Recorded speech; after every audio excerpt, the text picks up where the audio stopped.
Good evening from the Kingdom of Balance. This is our 24th session, going through the bundle for racial justice and equality.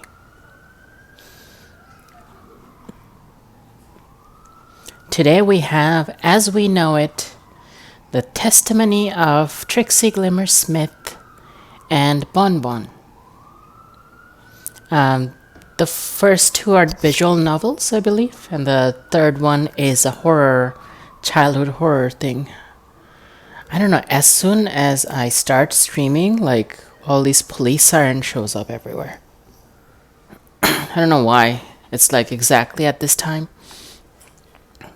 Well, hopefully it's not too loud in the stream itself. Okay, so I do these streams every Monday, Wednesday, and Friday. And I plan to go through the entire 1,300 games that are in the bundle for racial justice and equality. So I have still 2.5 years to go. The art on this page, including the background video, are all, except for the game logos themselves, are all done by Rifna. If you want to check out some of their art, here's the link to their profile. Oh, wow, there's 3 people on there already. Okay, I guess I should start then. Alright, so the first game coming up is called As We Know It. I've briefly read that this is a type of, it's a visual novel set in some post-apocalyptic setting with queer characters. Looking forward to exploring that as we know it. That's right.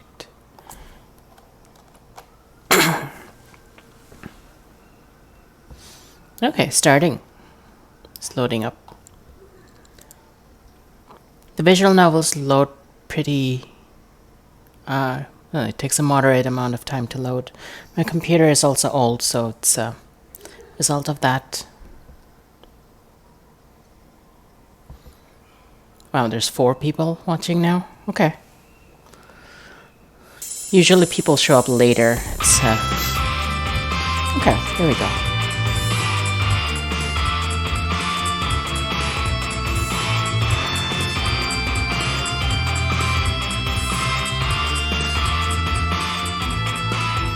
Okay, I must say I really like the art, the colors already, and the music. The music has like a hopeful music of some sort. Like it's like you expect some. You're looking forward to something. It's that kind of a music. I really like the bars, how it glows near the ends. Yeah, these are great colors.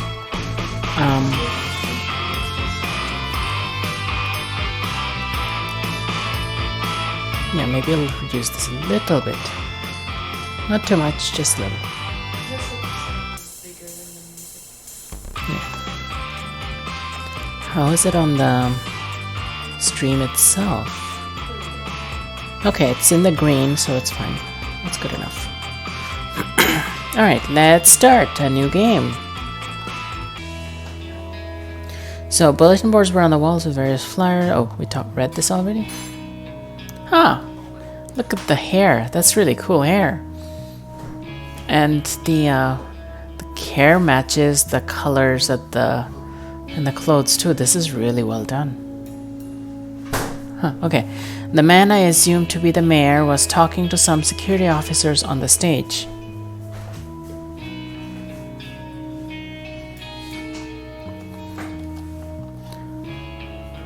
Oh my god, why didn't the...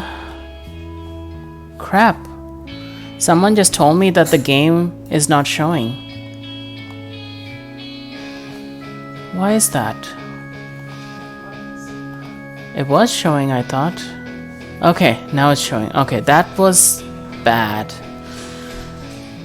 Maybe I should just restart. I think I should restart. I'm gonna restart so that all the stuff we missed, we're gonna just redo. Hasn't been that long. Thanks for pointing that out. I guess none of us was checking the stream itself. Okay, I'm gonna go back. Go back. Return. No.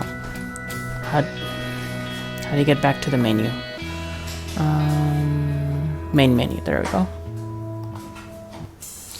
Okay, so I'm gonna start from the beginning. Alright. I picked blue hair and this skin, and I changed the name to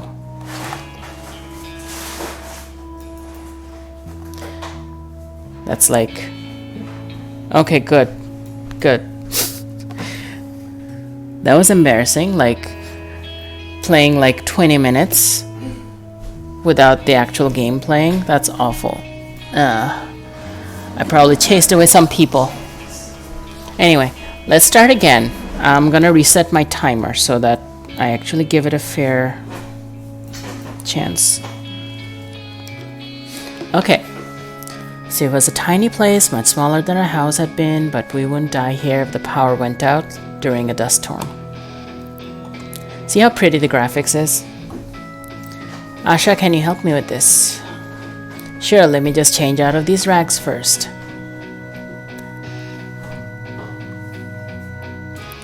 Game Arcana says I played for 15 minutes without audio before. Okay. I'm glad I'm not the first person in history to mess up like that way. Okay, I changed quickly and then rushed over to open the tub with our very limited possessions inside. We had to leave a lot behind to come here. They had informed us of the limited space. My mother sighed and started to lift things carefully out of the box and place them on various shelves that were provided. I miss all of our things already. Last time, this is what I picked. Good riddance. To be more hopeful, like letting go and stuff, right? We had too much junk anyway. Mom smiled weakly at me and nodded at her. I suppose you're right.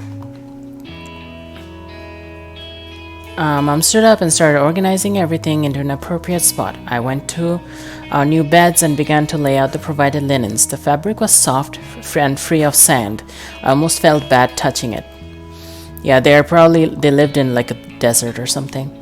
We had a bathroom, kitchen area, and separate beds. There was also a hinged table that could be pulled up from the wall, and small chairs that could be tucked away. On the wall by the door was a metallic intercom system with a tiny speaker. The floor was hard and made of vinyl that roughly resembled wood, so fake wood. I stared at the shower for a while before realizing what it was. I showed Mom, and we both watched the water fall from the ceiling as we twisted the knobs. It was incredible. They have just like one room. It's like a bachelor suite, like it's like compact bachelor suite. There was even a fake windows by the bed featuring paintings of incredible landscapes with green trees and water.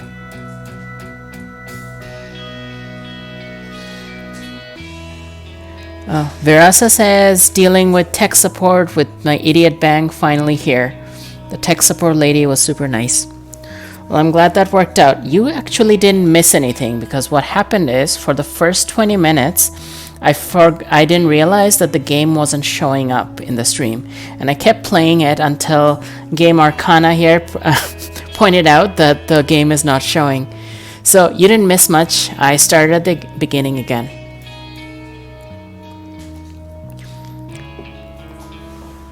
Yeah. It was small and wouldn't provide a lot of privacy, but it was safe. It was home. The crackle of the intercom made me jump. I looked at Mom, and we both looked at the small speaker. The voice was understandable despite the static. In 1 hour, I need all new citizens to come to this community center for orientation. I hope you all found your accommodations comfortable and efficient. If anyone has any questions or concerns, please remember that we are always here for you. There was a pop and the noise stopped. I started to look over the map that had been in the welcome basket on the table. The layout was simple, but I'd probably get lost. I was used to wide open spaces, and here there were tunnels and paths all over the place. Okay, So last time I picked study the map. I'll just do that again. I studied the various hallways and tunnels that connected us to this odd underground city. I narrowed my eyes and tried to will my mind to memorize the lines and words. However, my vision started to blur with the effort. I blinked and decided to try focusing on the path from our residence to the community center.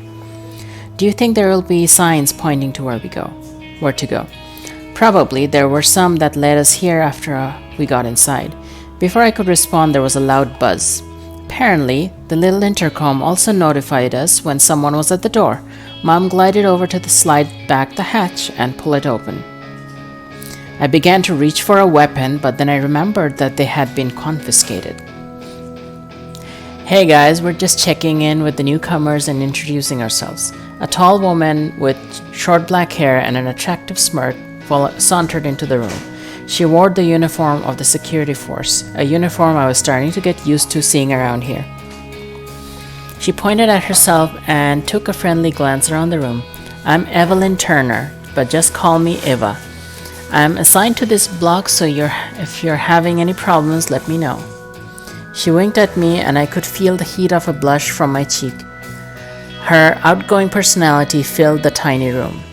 Oh, that's so sweet of you. Is it just you in charge of everybody on this floor? Not just me, ma'am. It's me and a few others, but I'm the smartest and toughest, so she just shrugged as if that was the only explanation we would need. Charming? Overall, she seemed very good-natured. Is the community center hard to find? Oh no, it's not hard to find down here. Just follow the signs or the crowd. Lots of people are heading out there now. Oh, Asha, maybe we should get going then. So, you're Asha. I started to reply when my mother jumped in. Oh my goodness, how rude. Of course, I'm Camilla Phillips and this is my daughter, Asha. Eva grinned and waved off my mom's concerns. No worries, Miss Phillips. Adjusting to the change of living down here can be hard for newcomers. Her grin faded and a pessimism settled over the room. So, how are things up here? Survivable? Same as always. Eva nodded and gave me a small smile. I won't hold you two up any longer. I should really get back to making the rounds. I'll see you both around, okay? It was really nice meeting you, Miss Turner. The feeling's mutual, ma'am. Mom and I said our overly polite goodbyes as she left. Mom seemed to like her, which was good, especially if she was part of the security force. When I saw the name, I had originally shuddered. The word force just sounded so aggressive. It was probably just nerves, though. Shortly after Eva left, we ventured into the halls to make our way to the community center. Yeah, this place looks like a voting station. A large welcome to Camden banner had been hung above the doors to the community center. The room was noisy and crowded. There were chairs facing a small stage and tables lined with coffee and water. Bulletin boards were on the walls and various flyers and notices tacked onto them haphazardly. The stage held a podium, and in front there were two clean but vintage speakers. There's the guy with the coordinated hair and jacket. Virasa says she could force my security. No one should force anyone's security. They should be just allowed in through. And anyway, off topic.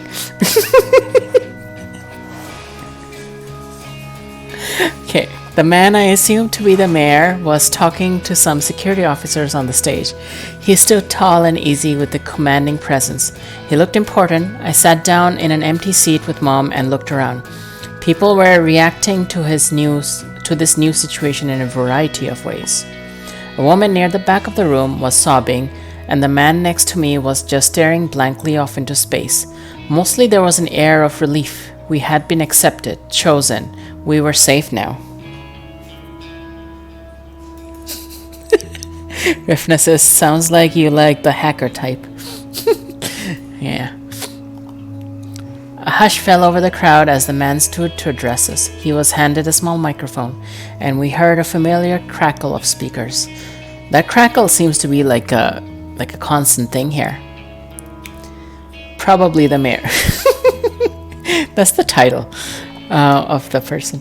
It seems as if everyone has made it here safely. I'm glad. He smiled and looked around the room.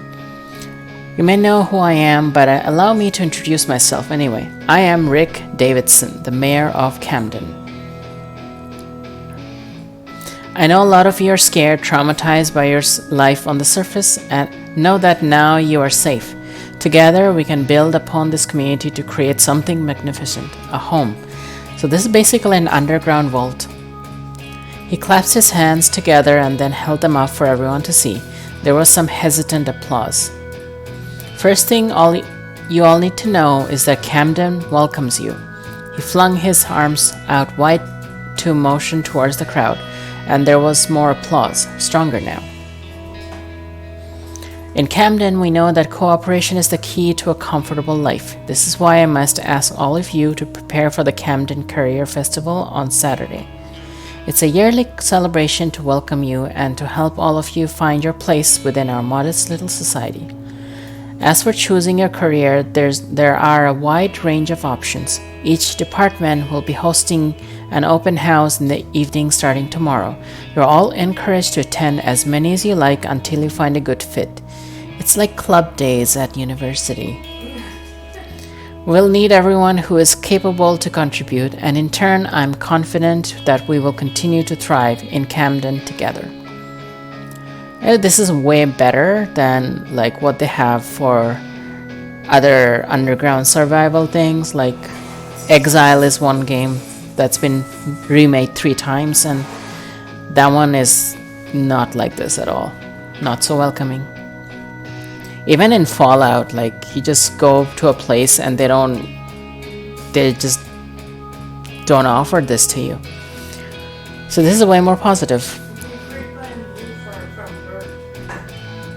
What? In Fallout, they pre-plan you from birth. Yeah, in the vault itself, but like towns should offer something like that. I don't know. This is just a Fallout fanfic. Yeah, it's a queer Fallout fanfic with romance. The applause was much louder and more enthusiastic now, and once it died down, he continued to speak. If work or anything else is stressing you out, then I encourage you to take advantage of the many relaxing pastimes available here in Camden. Most are free. Though many of your basic needs will be met, your career will earn you enough beads to purchase a wide variety of luxury items, fabric, entertainment, liquor, and have any of you ever tasted an apple? Oh my god, that sounds amazing. Like, that sounds horrific and amazing. Okay, but like, look at the positive thing here.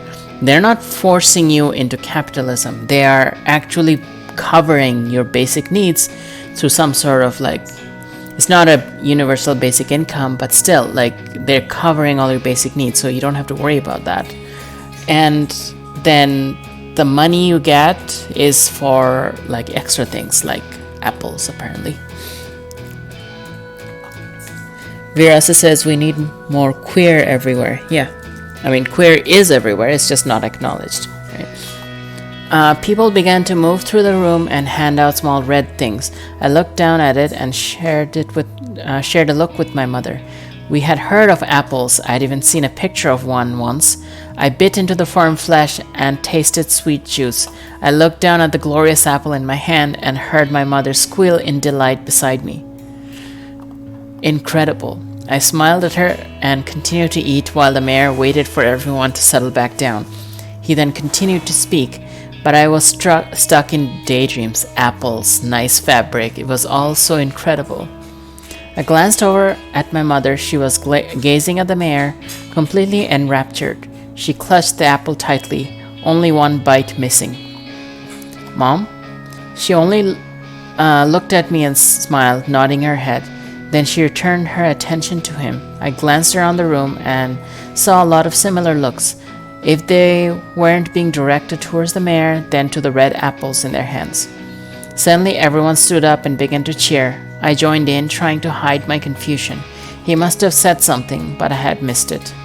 Interesting. That is interesting.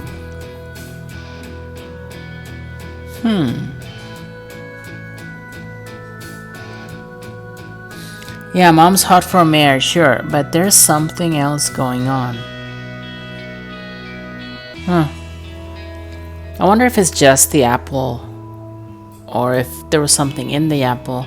I'm suspicious, okay? I'm suspicious about everything.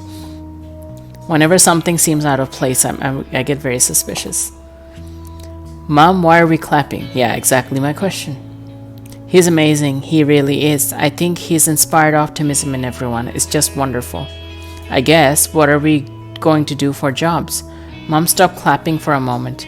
I'm not sure, we'll need to attend those open house things. I wonder what kind of jobs they have. If there's a job for an apple taste tester, sign me up. Yeah, that sounds like a good one. I held up the apple core to see, for her to see. She seemed to remember her own apple and took another bite. I'm going to go try to say hi to our new mayor. You should walk around and mingle, get to know our new neighbors. Okay. I didn't reply, but she had already started to walk away. I sighed and glanced around the room. I kept trying to tell myself that this was my life now, but I wasn't sure if it was sinking in. This is like quarantine with people. So you don't get to go outside, but you get access to people. And basic needs, apparently. And apples. It was weird not to be searching for food or watching out for strange shifts in the wind. I glanced around the room, and there were some people who clearly weren't new here. They stood near a large bulletin board. So many people, the noise echoed really badly in here. I closed my eyes and rubbed the bridge of my nose. Mom was right, but did I really want to try talking to any of these people when I still felt so on edge? Maybe checking out the bulletin will calm her down. The area around the bulletin board was crowded. There were lots of flyers listing schedules, events, instructions, and also listing various positions for jobs and volunteers. Several very official-looking people were stopping people to talk. Oh my. Wow, okay. A woman glided through the crowd and stapled sign-up sheets for something by the many others. She took a deep breath and then smiled at everyone. I love the purple. Yeah. I love the purple. Okay. I'm Miss Miller, but please call me Gloria. I run the Community Affairs Department, so if you have any questions... Her voice projected over the nearby voices, and I got a lot of people's attention. She glanced around and caught my gaze, her smile brightening. Hi, my name, hi, Asha is... I guess she's nervous. Yeah, that would be exactly my reaction, probably. Like, with that much, like, personality. I cleared my throat and tried again. I'm Asha, I mean. Hi, Asha, it's nice to meet you. Are you looking for the available positions? Shit, she was still talking to me, specifically me. Yeah, and well, everything, that looks fun. I pointed at a sign advertising a winter celebration. The very idea of winter was foreign, but I had read about it in books. A long time ago, it used to get really cold and sometimes frozen water would even fall from the sky. Wow, this sounds like a really nasty apocalypse that they're living in. Oh, that was my idea. I thought we could create new traditions in the community. And use the archaic ones as inspiration. Oh, that's a good idea. Virasa says they lost sound for several minutes. New headphones are giving out already. I'm sorry about that. Maybe you could just use the speaker of your phone if you're using your phone.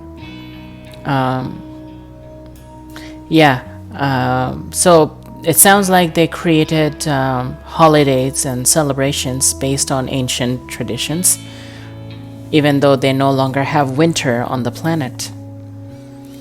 Her smile faded a bit.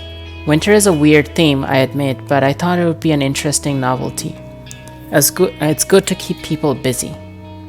That's the whole point. She tapped her temple gently. Times are hard, but we can't let it get us down. That's true, I suppose. Her natural smile had returned somewhat. Are you good with people? We always have openings in community affairs. I try my best.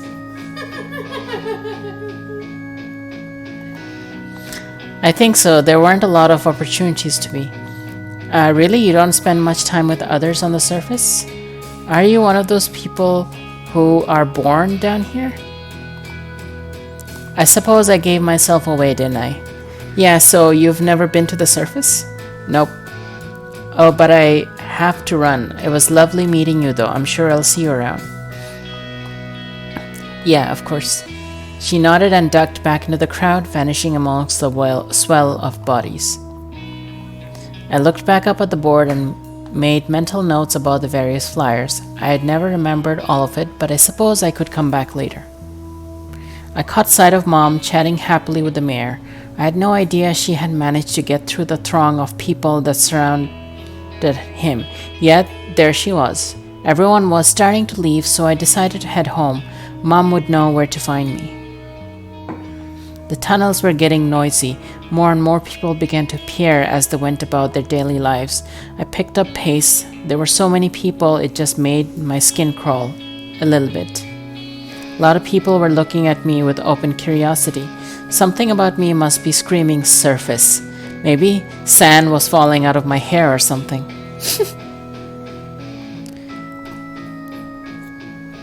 I paced around the tiny room that was now my home and waited for Mom to show up. As soon as I had started to worry, the heavy door opened and she appeared. Were you waiting for me? I want to go to bed, but I didn't want to lock you out. I have a key. No, you don't. I pointed towards her key that she had forgotten on the table by a box of fresh clothing. Ah, well, luckily for me, I have such a wonderful daughter. Yeah, how was the mayor? You seemed smitten. She waved me off and dug through her clothing to find something to sleep in.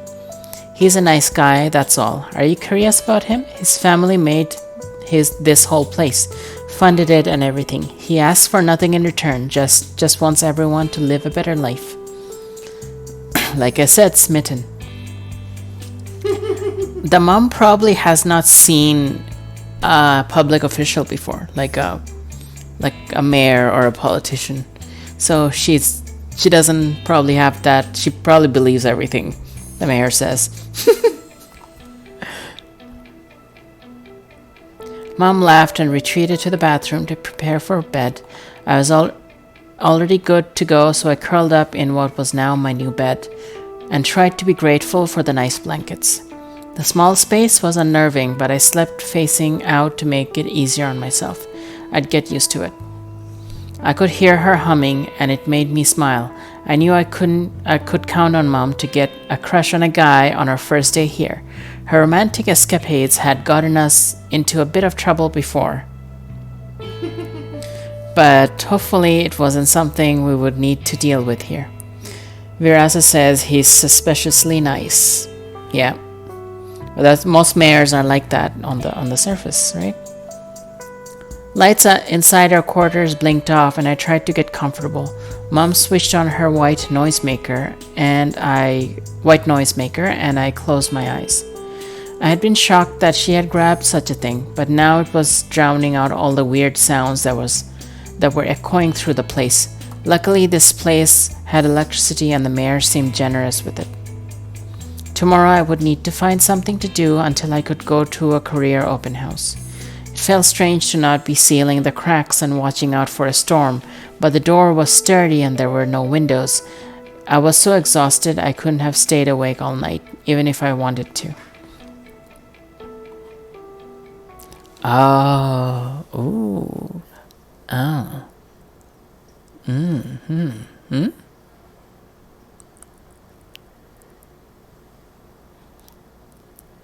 There are so many people.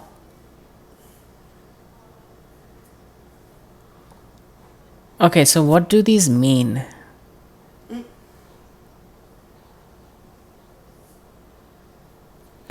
head stress, that's for sure. I don't know. We'll just keep going. Huh, It's the there's... first day.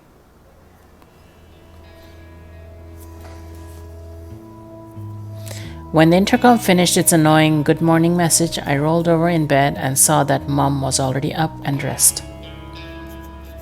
We need to see if we can buy a coffee maker somewhere that still works. Coffee was one of those luxury items, but I was pleased to learn it wasn't too expensive. Why don't you get ready real quick and come with me to the community center? They serve coffee there every morning. For free? No, but it's cheaper than buying the stuff to make it yourself. I groaned and squeezed my eyes open. Sleep more or get coffee? Well, getting coffee means you get to run into another person. That sounds interesting. But either way, you'll probably run into someone. Let's do the coffee thing. I rolled out of bed, got ready, and followed Mom to the community center. Coffee, need coffee. I saw the table lined with steaming coffee cups and began to head over, but Mom tapped me on the shoulder. Asha, look, it's the mayor.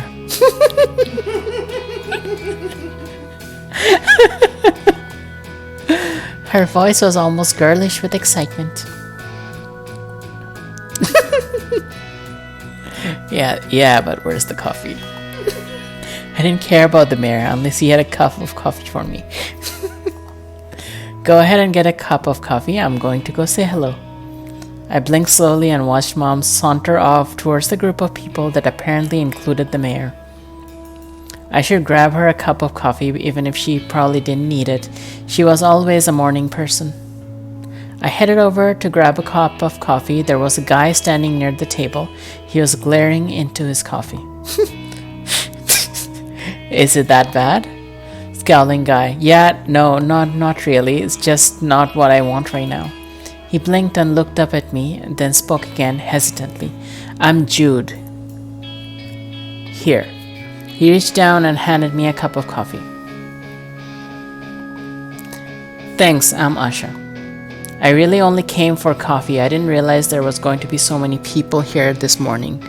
I should have known though, since you newcomers just arrived. He frowned and glanced around at the crowded room. I didn't know how to respond to his comments, so I just tried to smile and not feel awkward. There were more and more people coming in as we stood there. Luckily, there was plenty of coffee. Coffee seems to be like a repeated word here. I miss having my own coffee maker. Why is it so hard to find one that works? He sighed and pulled a rubber band out of his pocket and wrapped it around his wrist. I wonder when I'll stop craving a cigarette. He snapped the rubber band against his skin a few times, leaving a small red welt. He had spoken about waiting for a reply. He had spoken without waiting for a reply. I almost started to suspect that he hadn't been speaking to me at all. But he glanced at me expectantly. I suppose it was my turn to talk. Does that help? Because he's probably trying to get over his cigarette addiction. I don't know, but I have to try something, right? Yeah, I guess you're right. Jude shrugged, then he glanced around the room. I hope some of you newcomers come to the open house for agriculture this week. Then maybe I won't have to work the morning shift anymore. You work in one of the greenhouses? The underground gardens of paradise, fresh leafy greens. Just the thought made my mouth water. Yeah, the place is huge and requires a lot of upkeep. Everyone hates it because of how humid it is in there, but I don't mind. Oh, he shook his head and scowled. It's whatever, you know, they made me play my music for the plants, so I don't mind sweating. Brian's my boss, but he's very laid back. He stopped and seemed to think of something, looking at me intently. What do you know about plants and crops? I know not to eat it if it makes you sick. Other than that, Joe snapped his rubber band and seemed to be thinking over what I had said. So what kind of boss is Brian? You said he was laid back, but what do you mean by that? Not much of one at all. Honestly, if you come to the open house, maybe you'll see what I mean. I nodded, and awkward silence fell between us, which seemed to make Jude a little twitchy. I'm gonna go. I'm sure I'll see you around. Right, goodbye. With that, he left. I took another sip of coffee and watched him walk away. He seemed to be as coherent as I was in the mornings. I took my cup of coffee and grabbed a spare for Mom. After I handed it to her, I sat for a while as they all talked about different things. The coffee wasn't strong enough, and I was starting to get hungry. Mom, I'm going to go home and make something to eat. We had been given a modest package of food with the promise of more. Asha, you have a wonderful mother. I'll make sure she gets home safely. Oh my god. Okay, I really like how coordinated he is with the colors. Like, whoever did the character designs for this game is amazing. Like, those subtle... Like, look at that little bit of a blue, greenish blue here. And the lining of his clothes is the same blue. Yeah, I noticed that too. And like a faded version of the color is on the sleeves. Like, this is amazing. This is good fashion. Like, I want clothes like that. Okay. I didn't like that he had picked up on my nerves about leaving her behind, but Mom only ducked her head with a wide smile. All right, honey, I'll meet you back home later. Uh-huh. Do you have the key? She nodded and pulled it out of her pocket to show me. I smiled at her sheepishly. I was overreacting. Okay, sorry, Mom. You know, I just worry. I know. Now go on and have some food in you. I'll be back before the open houses begin. I nodded and left. I couldn't help but think about the fresh produce that waited at home. Things I had never tasted before. She has a love for food like I do. Yeah, I relate to that part. I ducked into the hallway and made my way through the people going about their day. Getting home wasn't too hard. I just followed the signs that led towards my block. Everything was actually laid out really well. I'm kind of inspired now to make an RPG in this world. Like a RPG Maker RPG. I think that would look really awesome. It was different than the surface, where everything was just sort of shoved together from ruins. Yep. When I got back home, I sighed with relief. It wasn't exactly quiet, but there weren't people all pressed up against each other here. Whereas it says, I would love to not have to eat food. Yeah, that would be nice if we could choose that. You know, if you could just get direct nutrients for some people. Whereas it says, I wanted to do a game like this. Yeah, I think a lot of people wanted a game like this, and that's why this exists. Someone picked up on all that desire. Okay, so when I got back home, I sighed with relief. It wasn't exactly quiet, but there weren't people all pressed up against each other. I still have 7 minutes left of this game. That's good. I distracted myself with food, portioning everything out carefully. The fresh stuff would spoil if I wasn't careful. I glanced through the welcome package while I ate. Hours passed before Mom finally returned. Again, she was in high spirits. I smiled and tried not to show that I was concerned. The mayor seemed like a nice enough guy. He wasn't in a relationship or anything. I should simply wish her the best.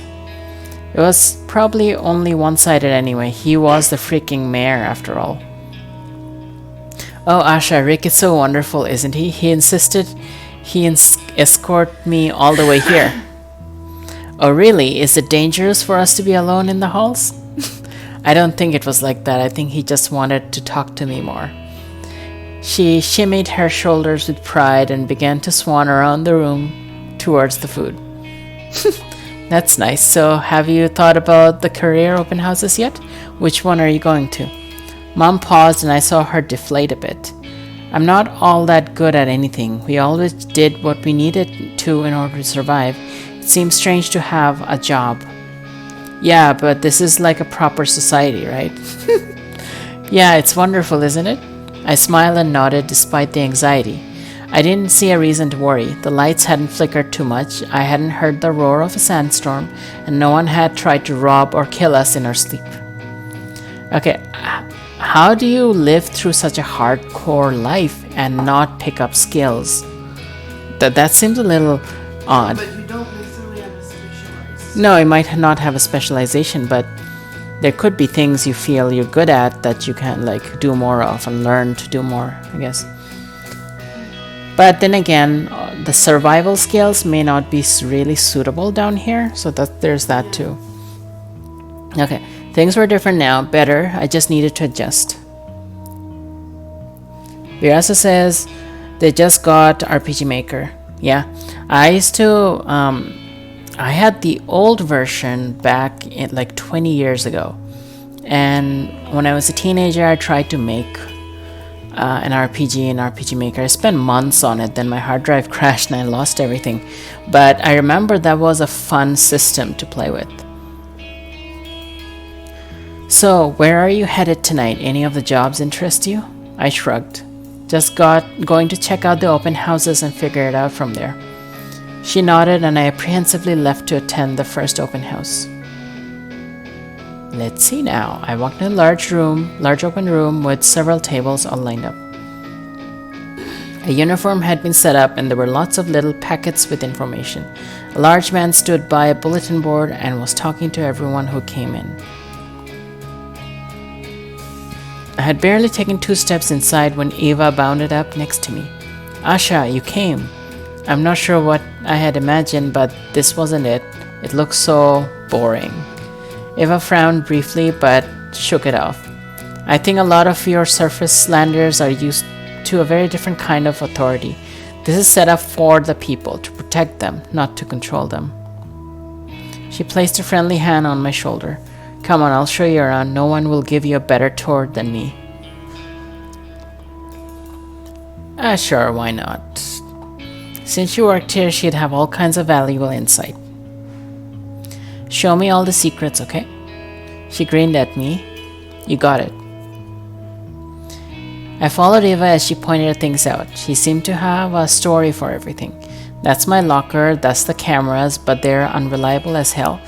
These are the holding cells. She opened a door to a narrow hallway with small secure rooms. No one was inside, thankfully. The idea of being confined in such a tiny place made my stomach drop. Holding cells?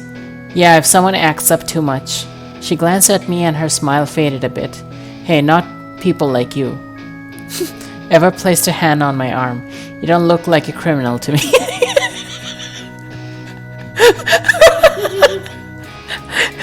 Okay, that is a very weird way to flirt with someone.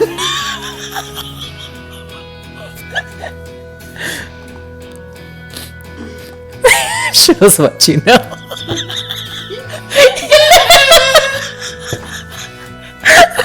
Yeah.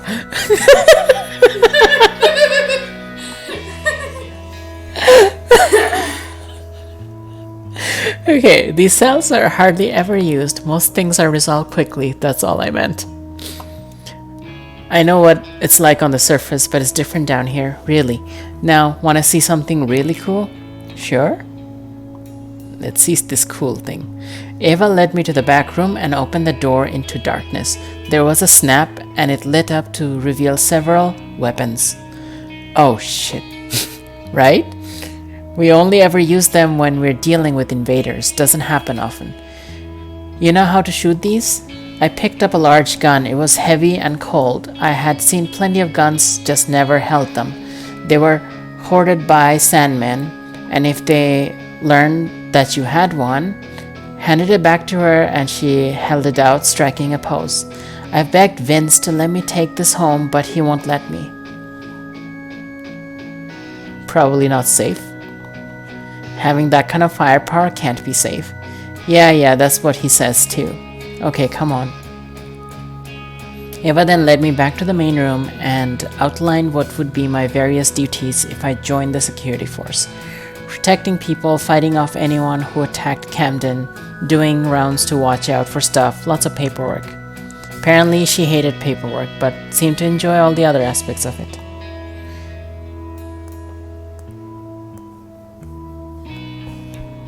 Virasa said, sounds like me flirting.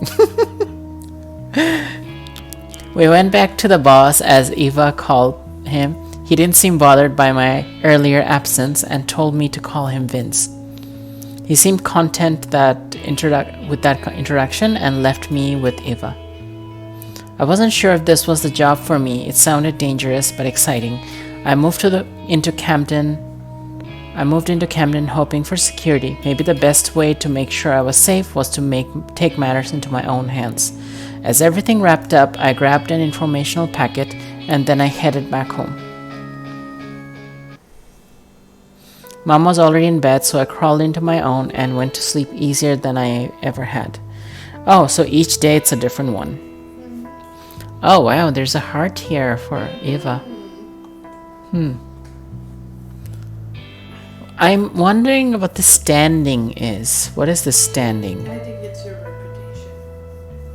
reputation. Okay. But why are there like 3 other people here? These are people, right? Yeah. Okay. I sat up trying to shake the nightmare. I couldn't remember what it was about. Something with hands. Oh, there goes my timer. Yeah, I just had a bad dream. She nodded. Do you want some breakfast? I waited for you. I leaned up in bed and Mom began to look at me. After a brief Mom scan, she smiled. I rubbed my eyes. I wasn't hungry, but Mom probably just wanted the company. Okay, let me get up. I got up and pushed away the last wisp of the nightmare. It was as good as forgotten. Then I sat on our thin fold-up table and ate fresh fruit and porridge. I was starting to think I could live on fresh fruit and vegetable alone. I used the recipes provided, but I'm not sure if this is how everything is supposed to taste. Better than what we used to eat. I shrugged and left out the times where we had been forced to go hungry. I think I'm going to head out to the community center for coffee. She peered down, eyebrows slightly raised. I nodded. Coffee. I can't believe they have enough of a supply to be so flippant with it.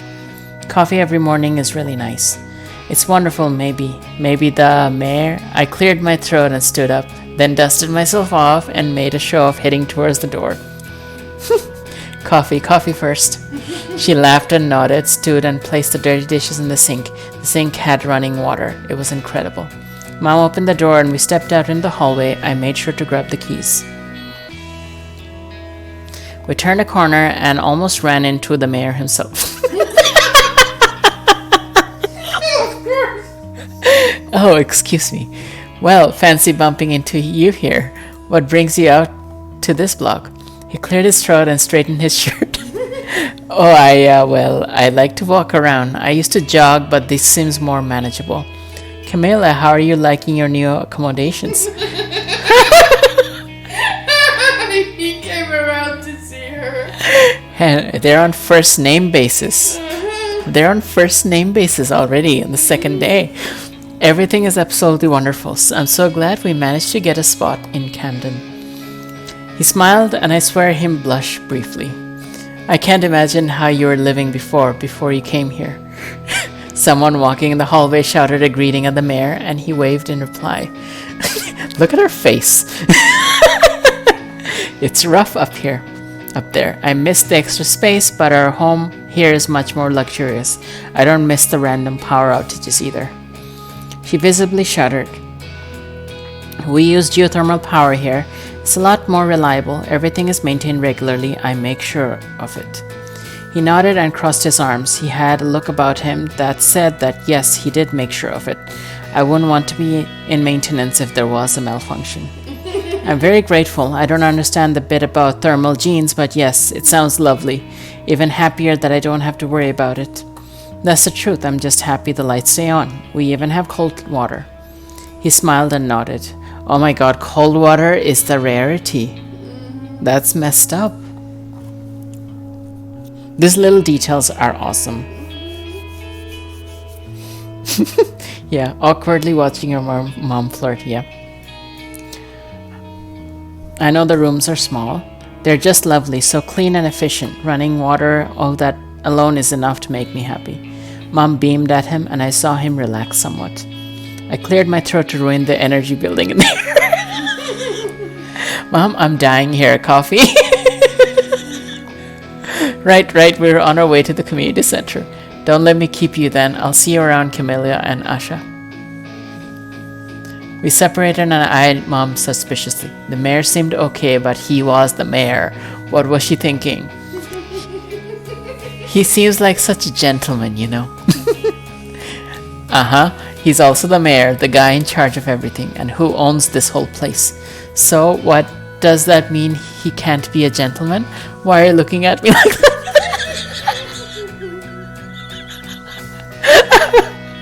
I know. Nope, I'm still the mom, so you shush right there. I can tell you're about to lecture me, and I don't want to hear it, young lady. I rolled my eyes, and she wrapped an arm around me.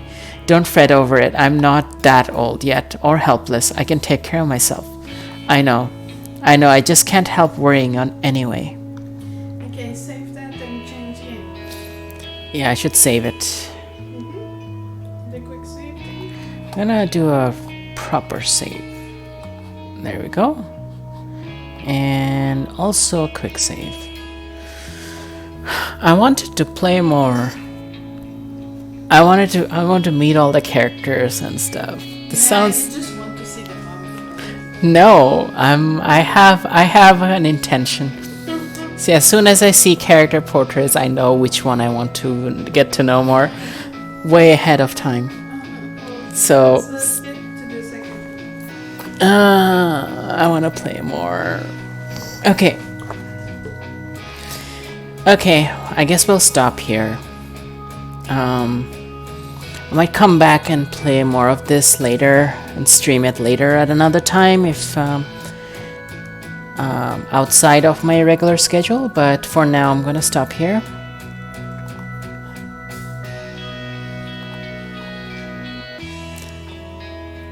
Let's see the main menu one more time.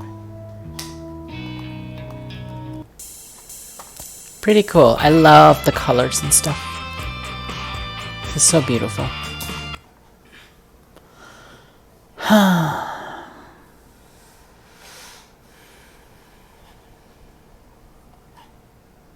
I hope it didn't stay stuck there for all this time. No, I was Okay. looking at it. Awesome.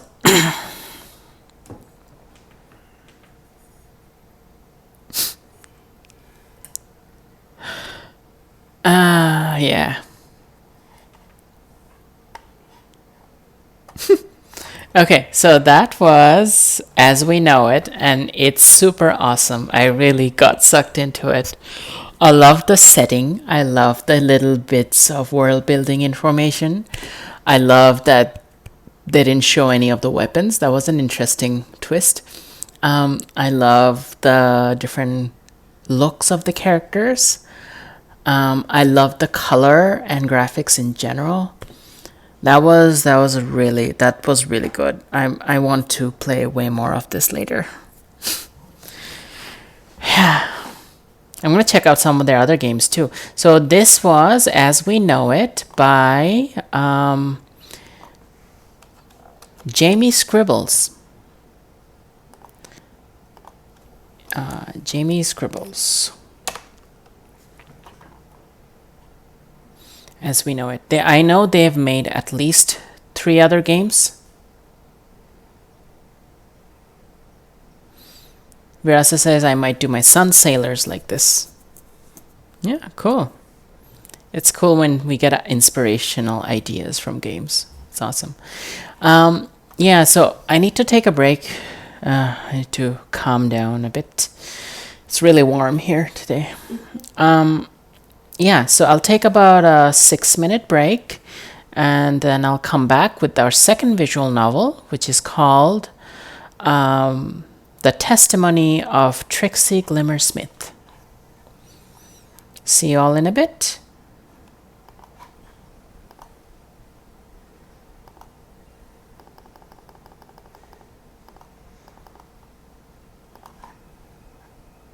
You do have quite a few people.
Okay, we're back with the second game of tonight, which is the testimony of Trixie Glimmer Smith. This time, I'm going to make sure that the game is actually showing up. As last time, I forgot to do that. Okay, first I'm going to start it up.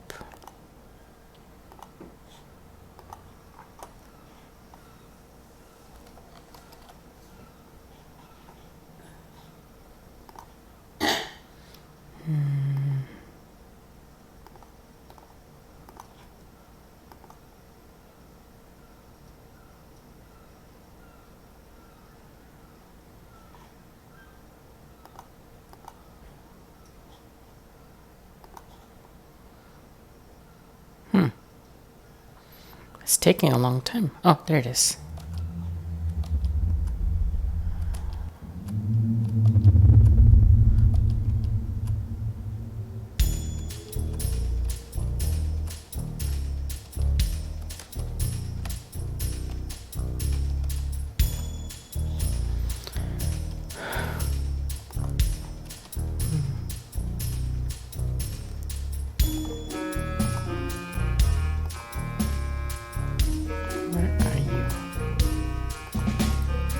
Okay, it should be showing up now.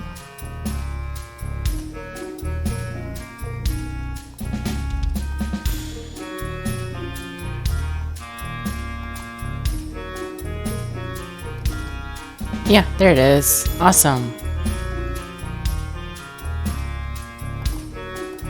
Okay. I'm glad that worked. Okay, so do we need to change something here? So this is coming across to me as like a comedy on horror themes. So I'm kind of looking forward to seeing how that manifests. I'm gonna just leave everything in default and go start. My name is Trixie Glimmer Smith. Right, it's 2 weeks, still my coursework deadline. Time to start this report on Blue Hill County Cultural Exports 1800 to 1900. Okay, that sounds kind of dull. I don't know. I sat and stared at the brief for about 10 minutes. Okay, no more slacking. It's time to get to work. I noticed I just clicked onto a 2-hour video essay about memes on video.com. Before I had any more time to be distracted, there was a loud knock at my door. I jumped, knocking my cereal over. Milk and chocolate-covered sugar flakes split across my generic student accommodation carpet. So she's in college. Oh, university.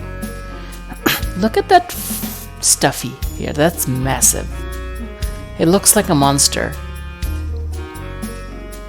Someone outside yelled, "Trixie Glimmer Smith, open up. We have something to discuss." I recognized the voice. It was Nikita, my course's top student. We didn't talk often because she's kind of horrible.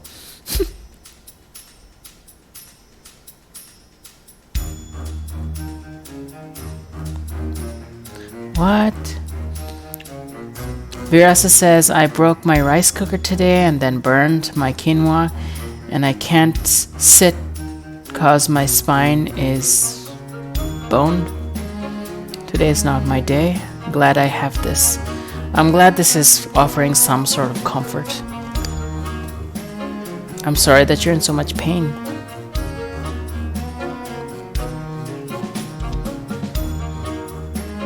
Okay, so Nikita, the course's top student. I slammed the spacebar and quickly opened up a website about sheep. It wasn't really relevant to my work, but I hoped it might look educational enough to make Nikita judge me slightly less. Nikita scared the crap out of me, and I didn't want to keep her waiting, so I ignored the puddle of chocolate milk seeping into my carpet and opened the door. Nikita immediately marched straight into my room without asking, and I ended up backed into my corner. Right, Trixie, you have to do me a favor. Her eyes briefly glanced at the cereal puddle, but quickly looked back onto me like the lasers of a sniper rifle trained on my skull. I instinctively sat back down on my chair and looked up at Nikita. I probably looked pretty subby. Pretty subby? Mm-hmm. Oh my god. It Okay. would almost be kind of hot if I wasn't such a fucking loser. Okay, this is kinky. Okay. Yeah, I know it's weird to judge an entire story from one word, but very few people use that word. It's very specific to certain communities. Okay, it would almost be kind of hot if I wasn't a fucking loser. Yeah. Look, Trixie, if I hadn't bailed you out last term by doing your coursework for you, you'd be fucking dead, right? You'd be living in a bush and eating dirt because you don't want to go home to your family and admit you fucked up your education by sleeping through an entire term. So I'm actually not clicking through those dialogues. She's actually interrupting it. It's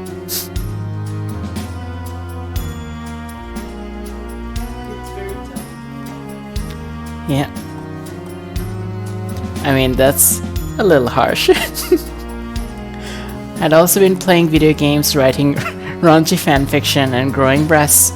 It would be nice to get some recognition for that for once. Yeah, I relate to that.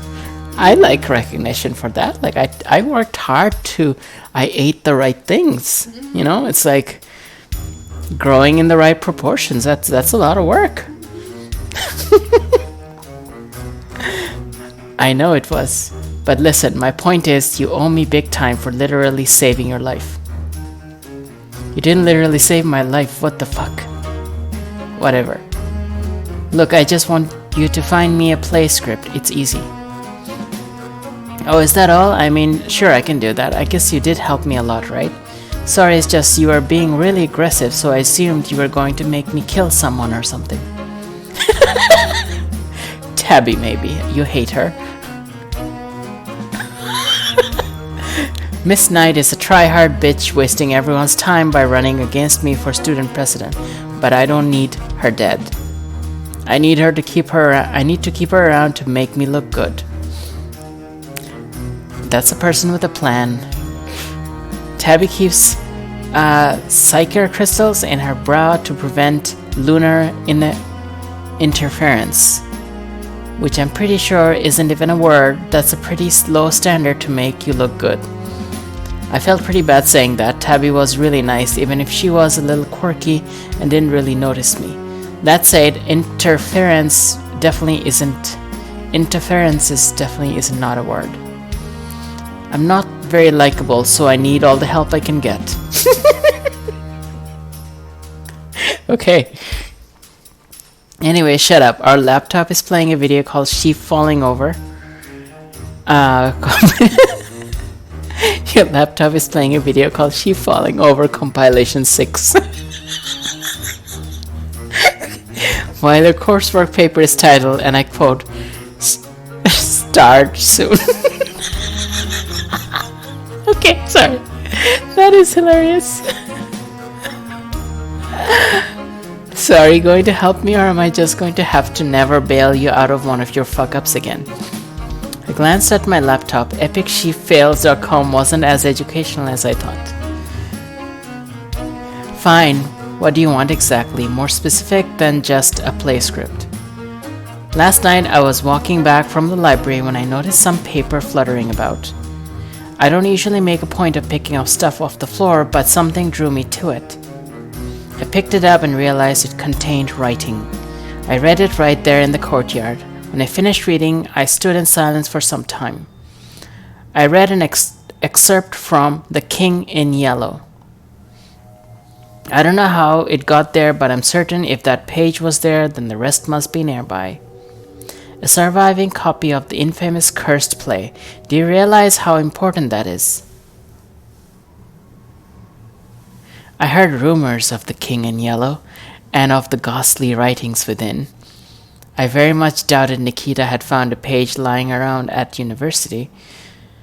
Copies were meant to be impossible to get hold of, supposedly all lost, hidden, or burnt long ago. I always assumed that play was kind of a myth. Are you sure it was legit? Maybe you just found part of someone's fanfiction. Nikita slammed her fist onto my desk with a bang. I know, it's real. Sorry. It's okay, you're probably right. Only a real loser would write fanfiction about the King in Yellow. But that doesn't mean it doesn't exist. Real losers do exist in the world, and they do write fanfiction as well. Viras is like, wait, is this Cthulhian? It's very likely, yeah. Yes. The completed play should be of immeasurable importance to my studies. I could write my entire thesis analyzing how it has affected folklore both locally and worldwide. I need the full copy. Now, after the initial shock of finding it set in, I started sneezing. I concluded there must be some kind of allergen on the paper. I happen to be allergic to exactly one thing in the world. Not being a bitch? Shut the fuck up. I'm allergic to daffodils. Daffodil Lane is a few miles from here. I happen to know that the lane has a lot of daffodils, hence the shitty name. Given their relative rarity elsewhere in the country, I believe the page may have originated there. I'd rather avoid going there myself. I'm too important to get mildly uncomfortable. Besides, I'm busy brainstorming slogans for my student union presidency campaign. Right now, I'm thinking knowledge through unity, unity through Nikita. Oh, jeez. Whatever. As a thank you for saving your life, you're kindly going to Daffodil Lane and finding the rest of that play for me. Good, thanks. I still wasn't convinced there would be anything to find, but I kind of wanted Nikita to leave my room before she noticed I'd left some of my underwear on the floor. I mean, that's where underwears belong. I don't know what the problem is. I mean, I hadn't agreed yet, but fine, I'll go.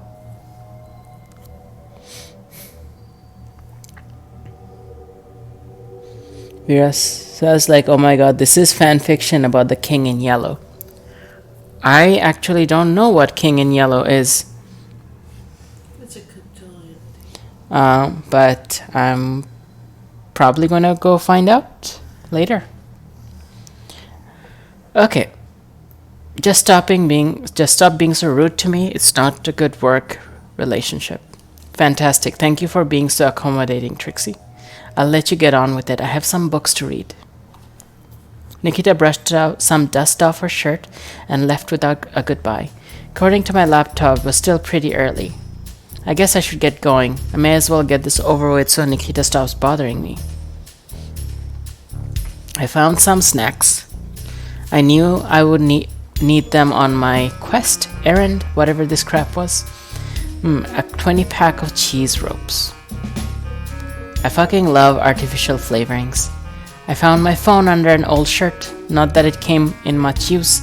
It can basically only take calls and receive messages after years of wear and tear. Oh, I forgot to switch my timer on. Okay, timer.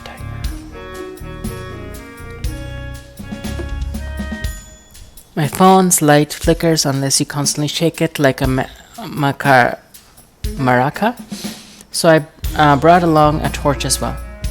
Torch seemed like one of those things it was good to have when you're looking for things, yeah? In retrospect, I should have made sure it had batteries in it before I left. I crammed everything into my bat bag. A bat bag? Is this a bag? Oh my god. A lot of people accuse me of having a bat fetish because of all my bat products, but it's not true. I just like the bat cartoon Cyber Dracul yes from space. Cyber Dracul yes from space. Okay. From a few years ago, but there's no official merchandise for it, and those bats are really cute. Anyway, I got distracted by my laptop for a while. Well, like 3 hours, but I got a lot of work done. Kinda. The 2-hour trek through the countryside during the worst heat wave in a century took its toll on me. I'd never been good with summer. I usually just hide inside, so I'd underestimated how hard it would be out in the sun. It was also about here I realized I never cleaned up the cereal on my floor. I did eventually reach Daffodil Lane. I took a little rest in some shade and got my bearings. Phew. I hope the weather gets worse soon.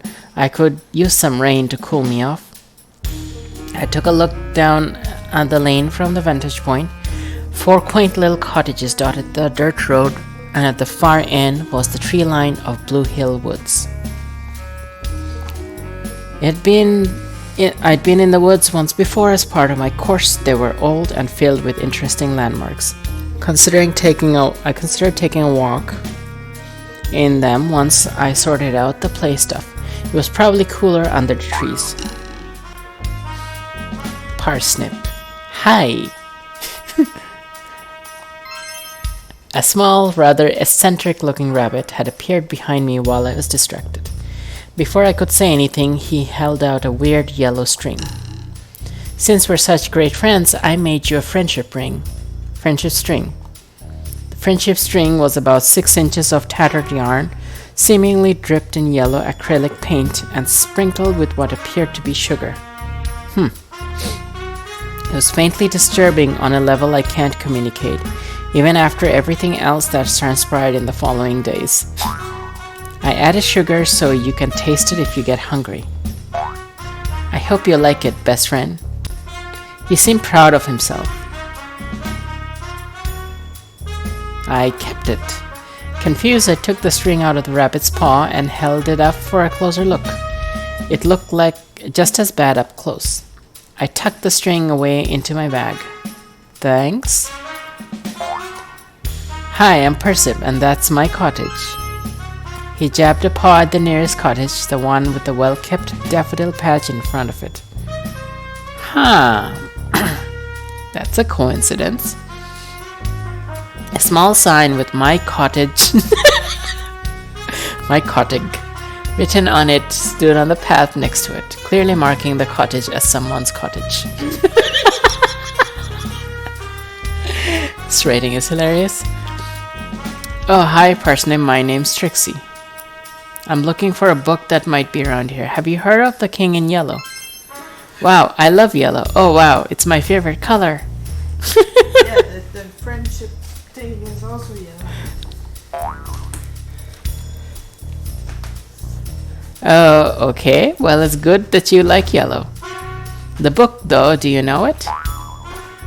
I don't read books. They are so boring. I'm Parsnip, and I'm a fun bun. I'm a fun bun, okay? Want to come play with me?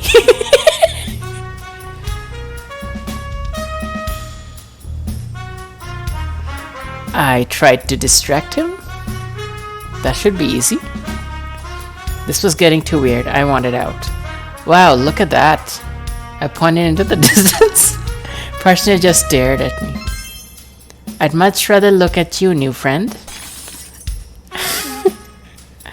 Oh, okay. Well, I can't come play with you right now, cause, like, I have to find the book for my friend, remember? Wow, that sounds really exciting. You're like a detective. Well, I mean, it's more like an indebted servitude thing, but, like... Wow, cool, that's amazing. Before I could begin to formulate a response to Parsnip, the sound of cuckoo clock blared from inside his cottage. It was loud, even from a good 50 foot away. Uh-oh, it's time for trumpet practice.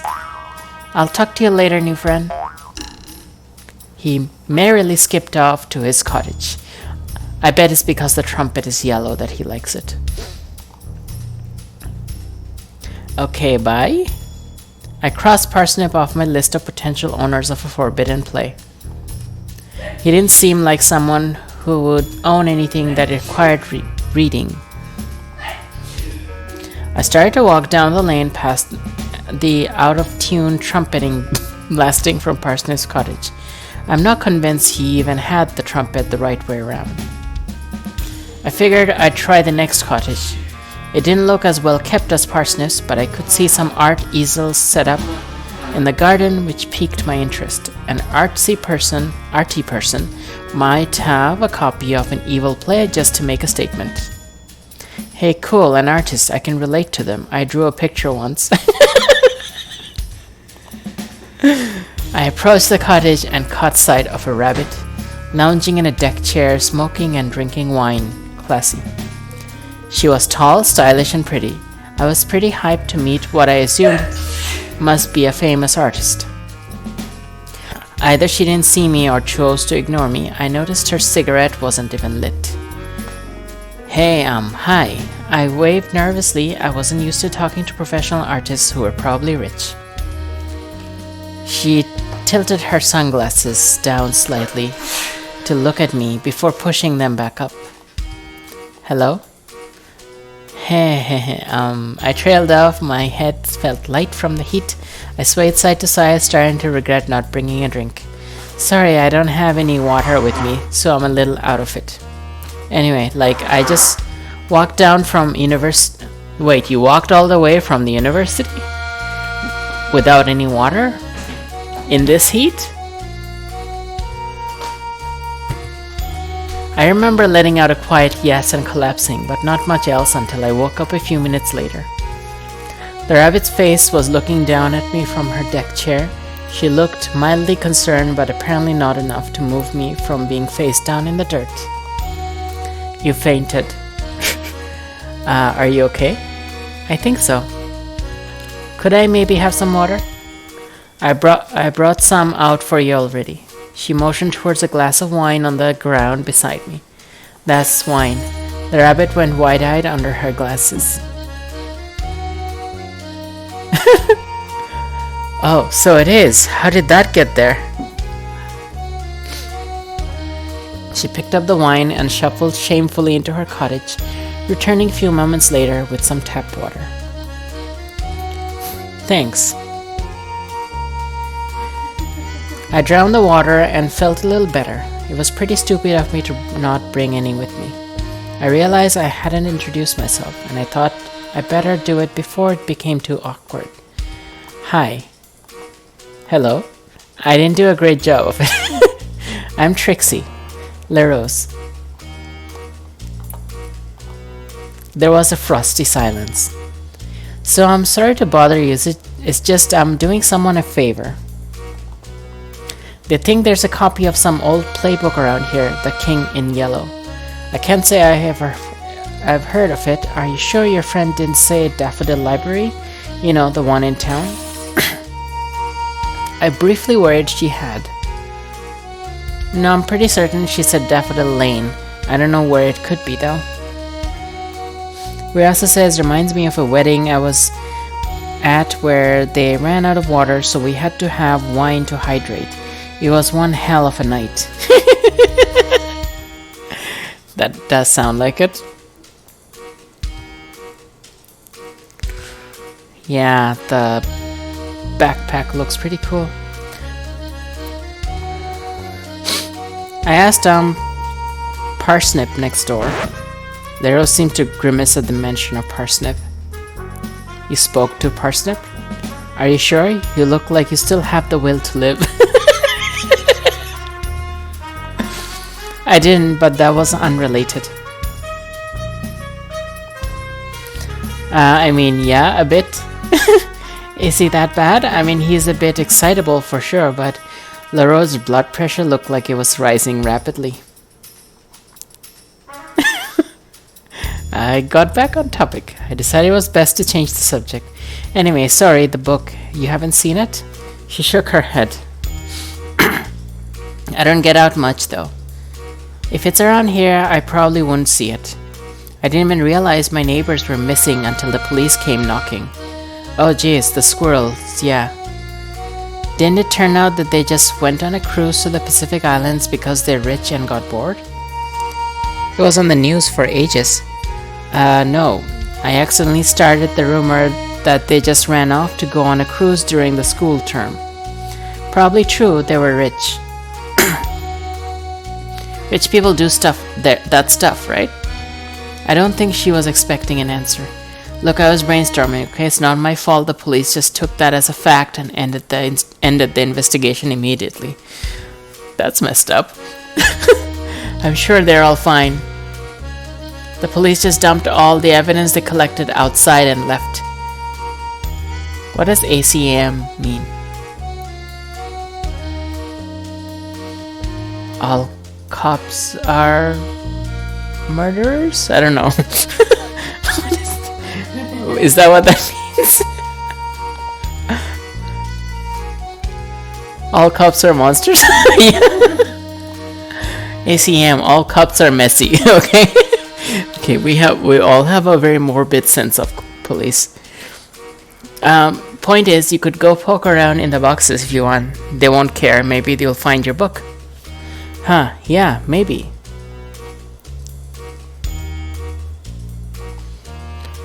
Is there anywhere else around here an old playbook might be hiding? There's the woods. They're pretty big. There's bound to be at least one book in there. She faked a big blow of smoke from her cigarette. Though I'd avoid them if I were you. They're dark, nasty, and no one lives there anyway.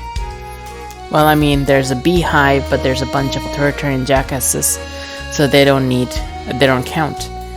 I tried to go paint there once, and they got pissed with me, the swarm of fake socialist mini-dictators. There's not a whole lot on the road either, besides a sheep field and some fucked up magpie. No, this place is kind of boring, that's why I moved here, to get some space. It didn't work. Cyberbat Wellstar always used to say, space is where you make it.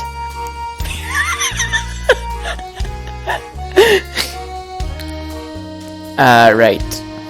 Does that actually mean? No, not really. It's from some cartoon. So wait, where did you used to live before you moved out here, I mean? Town, I teach there. Oh, you're one of the art history lecturers at the uni?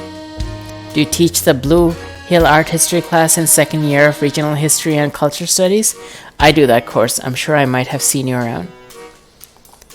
I teach preschoolers how to use glitter pens. Okay, that's hilarious.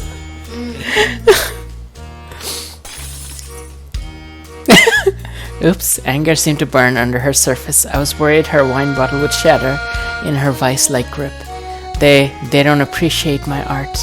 I decided to run away before I said anything else stupid. Well, anyway, sorry to bother you. I'll go take a look at those evidence boxes. Have fun. She went straight back to staring off into the distance. I let her get on with it and headed over to the neighboring cottage. LaRose was right. The police had left their investigation unfinished and just ditched the evidence into a couple of boxes. Fortunately, the summer had been a dry one and everything seemed to be in good condition. I peered through one of the cottage windows. It was definitely deserted and was probably a pretty nice place when it was looked after.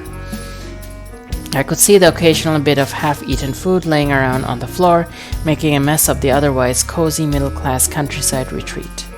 I started sorting through the box labeled Kitchen 1. Most of it seemed to be old bits of snack packaging and half-eaten food. Gross. Fortunately, most of it was so artificial it wasn't even capable of molding.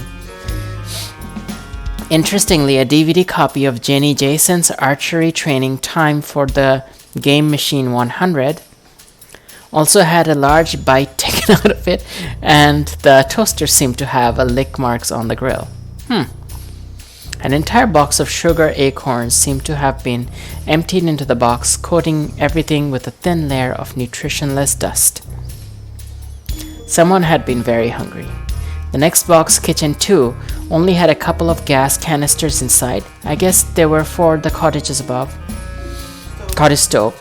I don't think Daffodil Lane has much in the way of actual infrastructure. The last box, labeled Kids Room, contained the only real interesting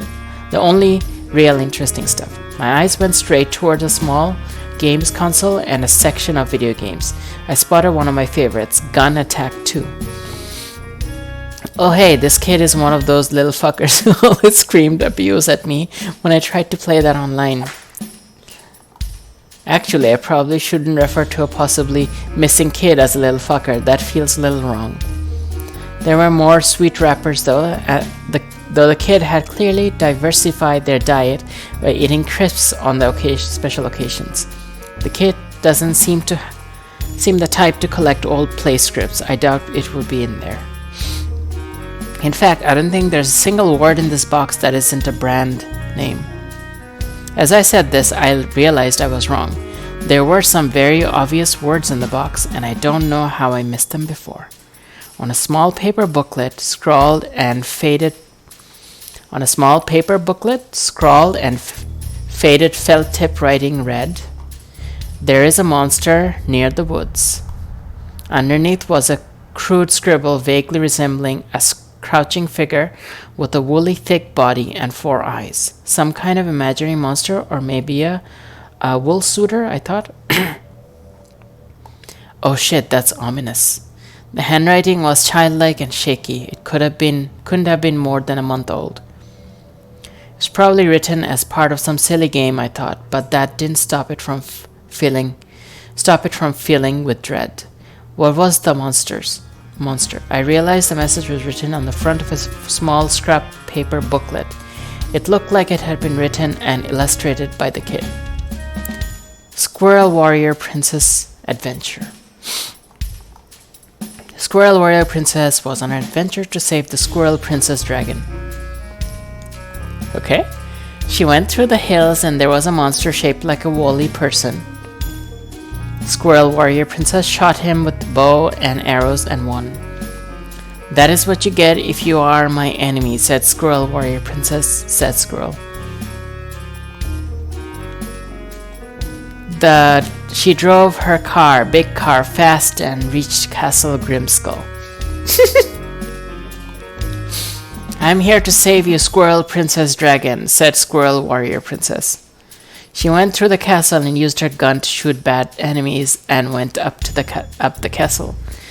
No one can defeat me. I am the strongest warrior, I said. A skeleton popped out, but Squirrel Warrior Princess punched it and it fell down and cried, and I laughed at it. That was really brave. Thank you for saving me, said Squirrel Princess Dragon. She flopper her dragon wings. She has dragon wings and can breathe fire, but she's a squirrel. They played video games together and won single player of Medallion of Honor at the end. The end. Inspiring.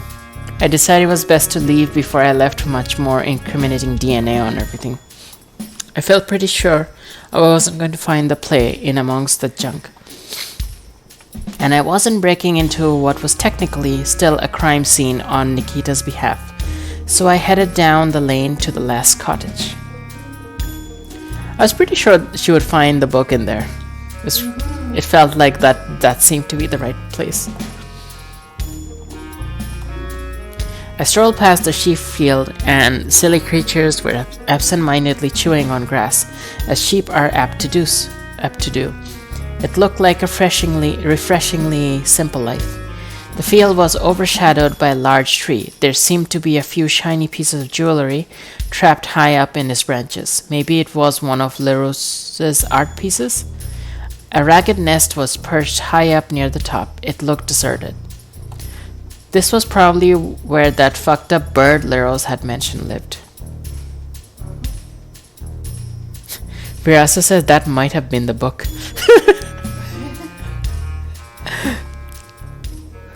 The cottage at the end of Daffodil Lane was a bleak building. The window and doors were all boarded up. Its interior was dark. The entire entire building had an uneasy aura around it. This has to be it.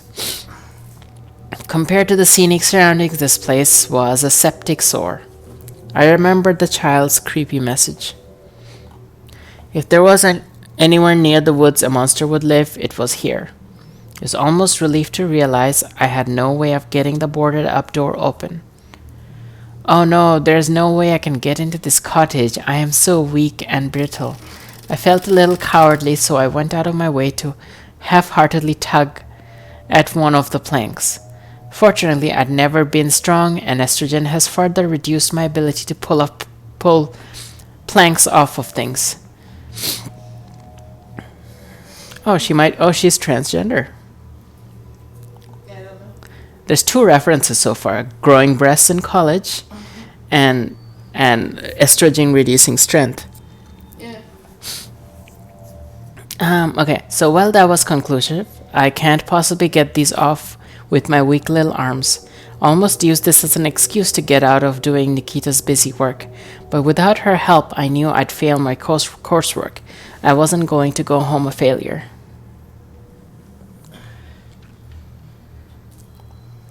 I will forever regret not taking the excuse.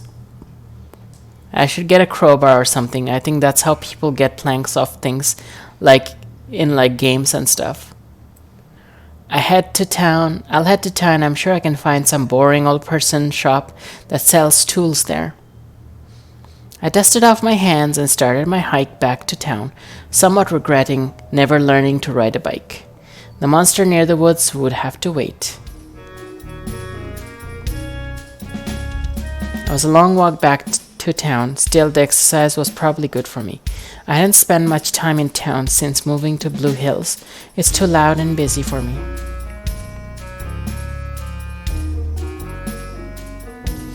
I was looking for a tool shop or something when I noticed a small shop called Heidi's. In the window there was a big poster, all crowbars half price. That was convenient for sure. The shop seemed empty. Hello, is anyone here? Nothing. There was a door behind the counter, slightly ajar. I guess it led to an office or something. Maybe the owner is in there?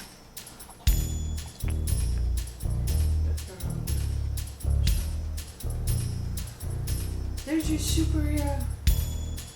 Oh, look around the shop. I guess I'll just wait a while. I looked around the shop. It seemed to sell everything: magazines, tools, sweets. The pricing on everything seemed to be almost random. I had no idea how Heidi was running this shop anyway. This way. I took a look at the vending machine at the corner. It didn't have a window, so I had no idea what was in stock. I gave it a tap. Squark. Before I could think too hard about what had happened, I noticed a cute cyber Draculias from Space plushie, the only bit of official merchandise ever produced for the show. They had been taken off markets because they contained lead, but it looked like Heidi hadn't gotten the memo. Heidi, hey, don't break that. I dropped the plushie back onto its shelf. As a hyena had stepped through the door into the back room. Either her spots were dyed red or she was splattered in blood. I assumed this must have been Heidi. Sorry, aren't those toxic though? Geez, who are you, the PC police? She's smart. I think she was trying to make a joke. Also, I think your vending machine yelled at me. Yep, it does that. Anyway. Welcome to Heidi's. How may I help you today? That only looked and sounded extremely forced. I saw the poster for crowbars. Could I get one? It was an exceptionally fake laugh. I was a little worried I was being mocked. Sorry, kid, I sold out a few hours ago. Unlucky. I'd overstocked, typed an extra 3 zeros into the supplier's site. Ended up with 2,000 of the things. I had to start selling them off dirt cheap, but then the supplier just bought them all back. I guess they want to resell them. Still, I made a good profit on it, those suckers.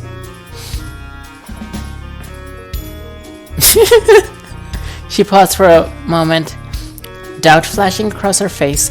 She started counting on her fingers, her grin quickly turning to a frown. She recounted and then recounted again. Those fuckers, I made a 4,000 pound loss. Mr. Crowbar is fucking dead. She seemed to remember I was there. Anyway, you want a crowbar, right? What for? You don't look like the DIY type. No offense. It was a little offensive. Although admittedly very true. I need to break open a door. I realized that probably sounded pretty suspicious, so I tried to defuse the situation. I'm not a burglar, it's my door. A strange mix of resignation and confusion appeared on her face. You accidentally boarded up your door.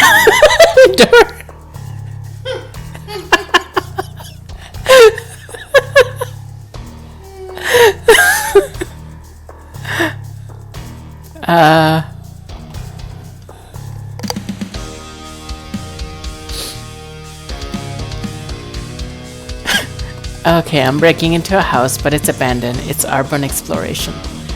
I'll be, in this case, very rural. Oh, sweet, I don't give a fuck about that. I just don't want to end up complicit in your breaking into someone's house and kicking them to death. I was relieved she was going to let me have a crowbar, but also slightly offended that I apparently looked like a very inefficient murderer. Heidi dashed through the door behind the counter and quickly reappeared with the crowbar. This is one of my personal crowbars and I need my others, so if you somehow break it, don't come begging for a replacement. I don't offer warranties. 15 pound. I rooted through my pockets and realized I'd forgotten my wallet.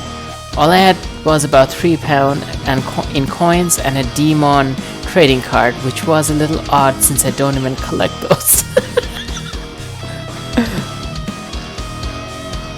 I kinda forgot my money. You forgot you needed money to pay for things at shop? Yeah, I guess. Do you accept trading cards? She didn't look amused. She drummed her fingers on the counter for a moment. Okay, whatever. What if you owe me a favor? I hope this wasn't going to be a weird sex thing. It's not a weird sex thing. Don't make that face, pervert.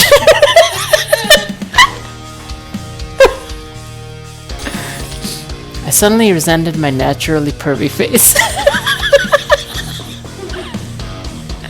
I wasn't thinking that.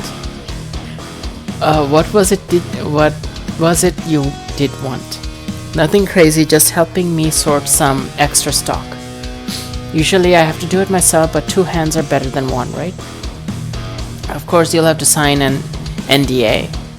Or not, what do I care? I have a taser. It didn't sound very exciting, but I needed the crowbar, so I didn't have much choice. Okay, as long as it's just something small and legal. Another unconvincing laugh. I think it was supposed to be so sound friendly.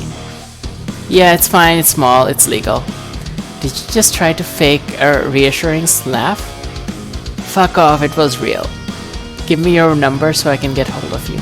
Gave her my number, hoping it wasn't about to end up crossing any borders with 5 kilos of counterfeit electronics hidden in my clothes, because I knew I'd be too awkward to say no to that. Great. I'll give you a call when I need you. I prefer to texting. Easier to shout. And don't try to get away for free. I have a taser. She put her hand out for a handshake. I guess she wanted to seal the deal. I limply took it with my puny little arm. Sure, thanks for the crowbar. I guess I'll see you soon. I left the shop armed with the crowbar, reflecting on how I seem to operate entirely on a favor-based system these days. Oh well, I thought, it was cheap. I was pretty hungry, and as I walked through the town, my eyes were drawn to a small shop called Greg's Bakery. The shop had a charmingly decorated exterior, a little cutesy for my taste. I gazed at the food on display and in the window, and I'm pretty sure I drooled on myself. It looked really good. I really needed some sugar. Hi, welcome to Greg's Bakery. I'm Greg and this is my bakery. Is that a lemur? Greg had sharp fangs like a bat, which is nice, though obviously that isn't important. Oh hey, I'm here to eat cakes. Do you sell cakes? I don't know why I asked. I knew they sold cakes. I'd just been drooling over their display.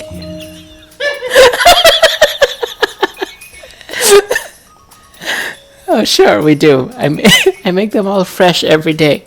Do any catch your eye? If you decide you don't want a cake, I have plenty of other pastries and treats for you. An iced bun, a pizza slice, a donut, vegetable rolls, a bag of sprinkles. The choice is yours. They seem nice, albeit slightly hyperactive. I kinda suck at buying food, especially when there's so much choice. I was glad to hear the door loudly open behind me and distract Greg. Hey, Belle. The usual? Belle, you betcha, hun. How's work going? Great, thanks. It's been a quiet day so far, but now I have 2 customers at once. Exciting, huh? What was it you wanted me to get you? They were looking at me, and I still hadn't decided what I wanted. I've been cut from another milk delivery route, Greg. Can you believe it?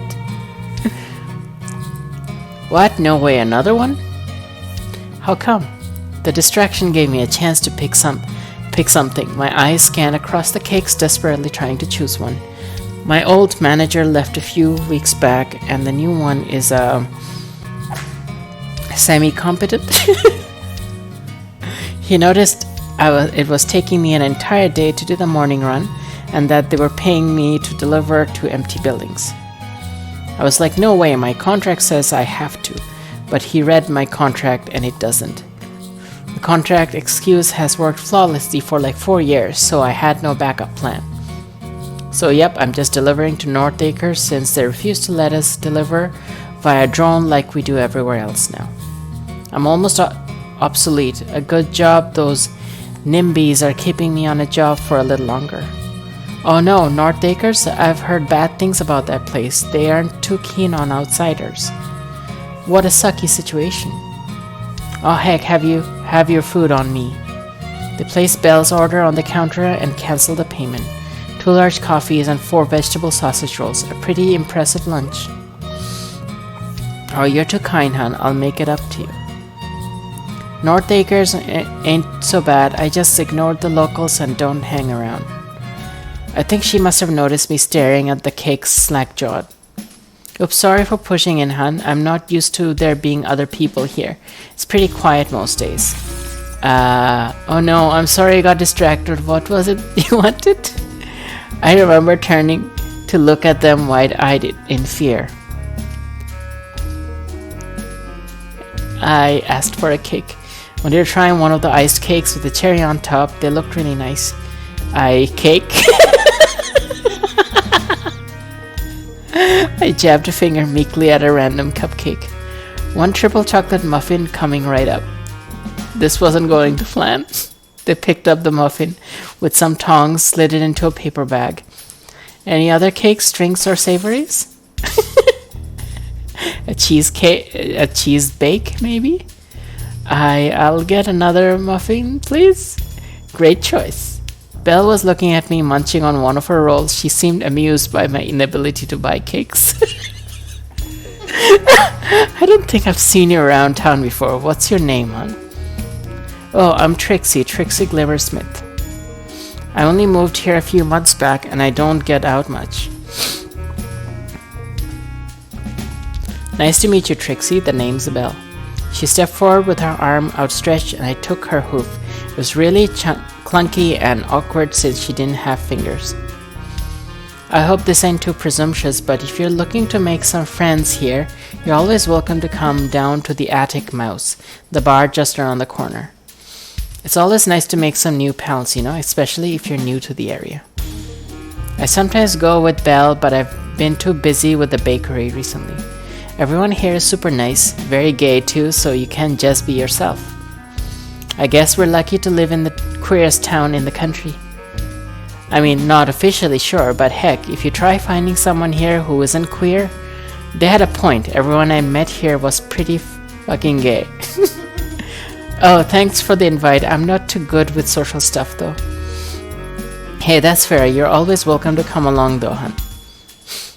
Just thought it'd be nice to let you know there's somewhere you can go if you need it, you know? I realized it was getting late and I still needed to walk back to the cottage. Crap, I gotta go, sorry.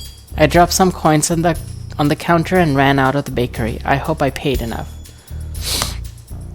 I heard the pair say bye behind me. They both seemed kinda nice. Maybe a little scary.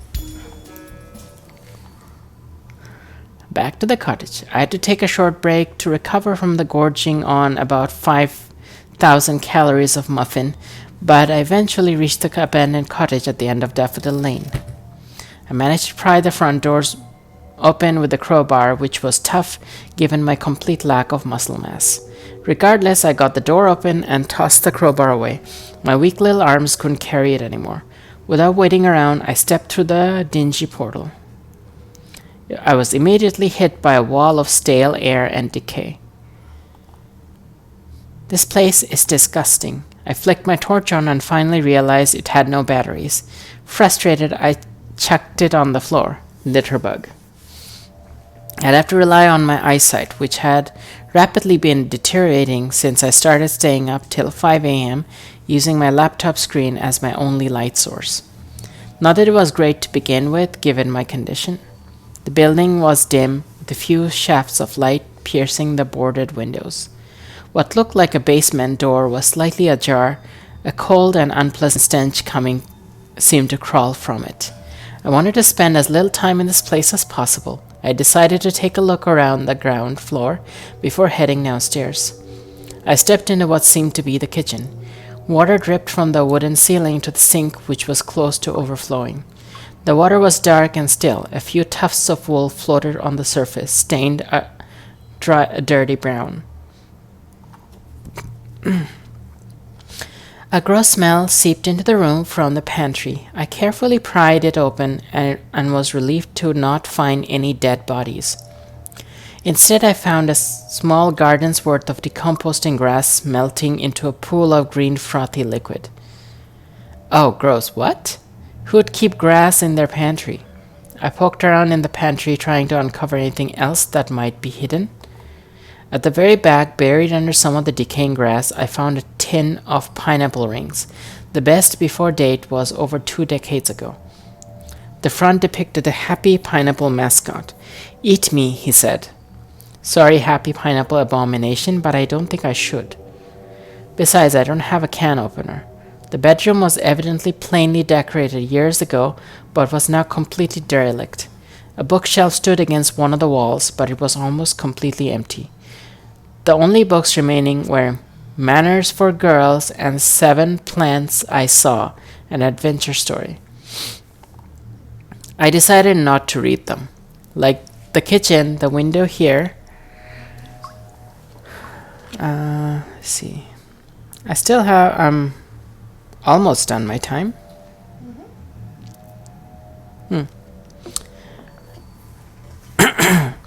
Like the kitchen, the window here had been boarded up, though I noticed that the planks seemed to have been taken from the bed's frame, given that the mattress slumped onto the floor. Interesting. A pile of tools on the floor looked like the likely culprits for the renovations to this place's windows. I noted one of the tools was a sturdy crowbar. I went to all that trouble getting a crowbar when I could have just broken in here and got one for free. The tools looked old, but judging by the relatively cleanliness, appeared to have been used recently.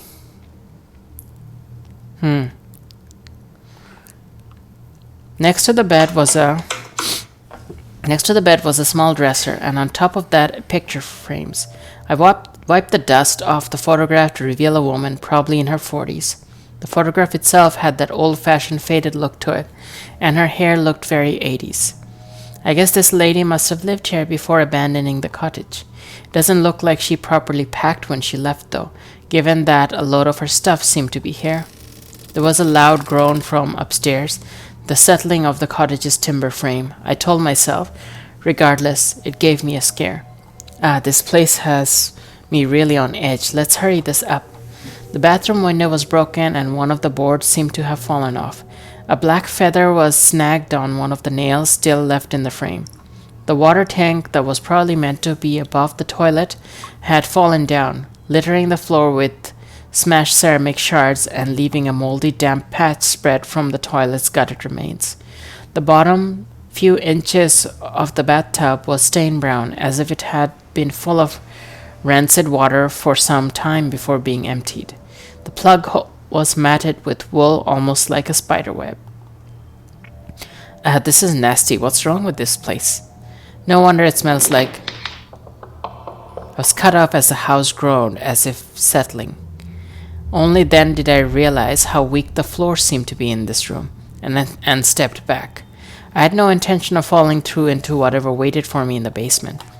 I returned to the living room where I had first entered the house. I hadn't really looked around it when I first got here. It was totally trashed. The furniture was a mess, the floor was covered in junk, and some water appeared to drip down from the attic onto the sofa, which was coated in white mold. What looked like a blood stain on the floor had seeped into the musty sofa. It couldn't be more than a month or two old. This isn't good.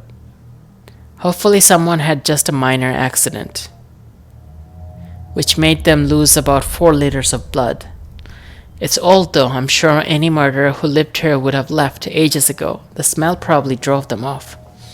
I stepped a little further into the room and almost tipped over something. A video game cartridge? It didn't look as dusty or decrepit as the rest of the house. It definitely wasn't old enough to be from the previous owners. Some brown hairs and white wool blocked the pins. And the image printed on the front was scratched out but still readable. Gun Shoot 4. Nice, I really enjoyed Gun Shoot 3. Decided to keep it? I figured it wasn't much use lying around in this cottage, so I decided to take it with me. Maybe I could wind down with it when I got back to my room. On the ceiling, a small trapdoor led to the attic, but there didn't seem to be any way up to it. I only now noticed the harsh carvings that have been dug into the wall and inlaid with golden paint. Dozens of identical eyes had been watching me. I found myself drawn to them. The house suddenly shuddered and I almost collapsed. I regained my footing. Thankfully, the house had remained standing. I realized I was stood directly in front of the scrawlings, merely inches from the largest of the eyes. That's strange. I'm sure I was at the other side of the room when I noticed this mess. I must have stumbled over here when the house shook without realizing it. Stepped back and turned away from the drawings, decided to avoid them for now. Didn't seem to be any more to see on the ground floor, and I still hadn't found that book. There was only one thing for it.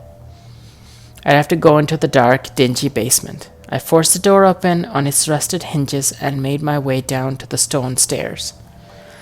The decaying air grew worse with each step. This better not take long. The air in this place is probably cutting years off of my life. The stairs emerged to a large basement almost as big as the entire ground floor. My eyes were immediately drawn to the horrific scene at the center of the room. What is this? Are those? 2 skulls were positioned around the chipped remains of some kind of symbol etched onto the floor. The skull's hollow eyes stared right at me. I stepped away from the ghastly scene in shock, thankfully not tripping in the process. But then I blinked and I realized the skulls were facing away from me. My eyes must have been playing tricks. Oh, this is messed up. I better look around quickly. I didn't want to stay here much longer. After a close examination, it was clear the skulls belonged to a pair of squirrels. Oh gosh. So much for Leroux's Pacific cruise theory. These both seem adult-sized though, which means the girl's missing. Hopefully I don't find her here. The skulls were undamaged with no indication of how their owners may have died. Strangely, I don't recall having seen any other bones around the cottage. I decided to leave them to their rest, not that I'd been brave enough to do anything other than nervously stare at them from a distance away. With the most obvious thing in the room thoroughly examined, I took a look at the rest of the basement. This whole room looked like something from one of those trashy horror stories I'd read. It was uncanny. Part of me hoped... Why is there so much light down here? I don't get it. That's interesting, right? I mean, this is the basement of a dark house. It can't have this much light. Part of me hoped this was just the setting of a really well-decorated LARP, but I felt pretty sure it was wishful thinking. The basement was littered with black and white feathers. It looked like a bird had been in a fight, but with who? Probably the most out-of-place thing in this murder basement was the small collection of dry cake crumbs scattered across the floor. Despite there only being a slither of cake left, I felt my stomach tighten. A deep and primal part of me knew it was a bad cake. I felt sick even looking at it, and I knew it wasn't the air. It was a wrong cake. I took a closer look at the symbol. It was etched into the stone with some kind of tool and gilded with a golden paint. It depicted one of the eyes I had seen painted upstairs. It was no less unnerving here, especially given the rest of the room. I think it's time to get out of here. Okay, so I know so far it looks like I spent all week running errands and stuff, but trust me, I have my reasons, as I hope you will soon agree. This is where things get a little hard to recall, but I'll do my best in the interest of providing why I'm going to need a few weeks extra to finish my coursework. That's the whole point of this. Thanks for reading this far. By the way, faculty admin team, I appreciate it. Thanks. There was a loud screech, and the cottage above me started to shake and creak. I heard a long groan as the basement door shut.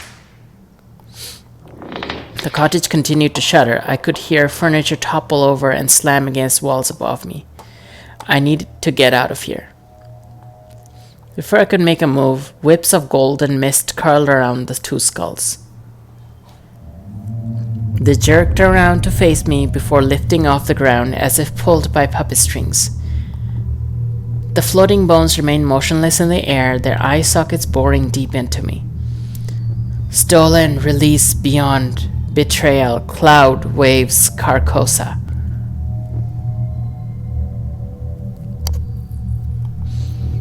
The skulls called into my mind, a rasping voice that felt as if it's coming from within my own thoughts. Upstairs the cottage continued to shake, sound drowning out even my breathing, but the voice remained clear. The rabbit, betrayal, how blue starlight, Carcosa. Carcosa, the dread city trapped forever under the red skies of the Hyades, the stolen crown jewel of a long-forgotten empire? The setting of the king in yellow, that much I knew. If the play was anywhere, it would be here, but that was hardly at the forefront of my mind at this point. The spire, broken body, Carcosa. What are you? I am the abomination, the malformed stock, the accursed meat, filthy, unclean. Trapped Carcosa, the ashen streets, the dying slumber beneath the lake forever, and yet free. Please, I didn't mean to disturb you. My friend made me come here. She wants to play the king in yellow. At the mention of the king in yellow, the skulls imploded with a loud crack. The eye sockets split, the craniums almost appeared to collapse into themselves. I stumbled backwards, almost falling as shards of bone and tooth rattled onto the stone floor.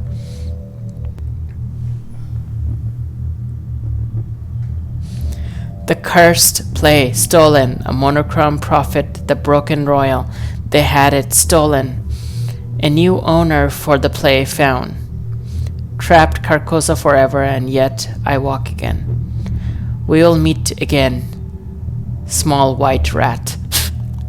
The skulls dropped to the floor with a loud crash. The golden glow dissipated, and the rooms fell silent. I could feel myself toppling towards the cold floor as my mind disconnected. My eyes slowly opened. A feeling of grogginess and nausea had taken over my body. I felt my mind spin. I could make out grass fluttering gently in the breeze. I looked up. A sheep grazed down at me as she chewed on some grass. As I stared, she wandered off and left me be. It took some time to properly come to, but I soon realized I was crumpled in the sheep field on Daffodil Lane. The moon cast white rays across me, and I wondered how long I had been there. What happened? It was here. I slowly started to remember my time in the cottage, the decaying rooms, the black and white feathers, the strange symbols, the blood, and the two skulls speaking to my mind fuzz. How much of that actually happened? My eyes slowly started to focus on the grass beside me. There was a box of some kind. Or was it? I squinted at it. Whatever it was trapped in a shiny yellow skin. I reached a weak hand over to it and ran it across the top of the box. My suspicion was confirmed. It was snakeskin. My hand curled around the back of the box and felt paper. It was a book.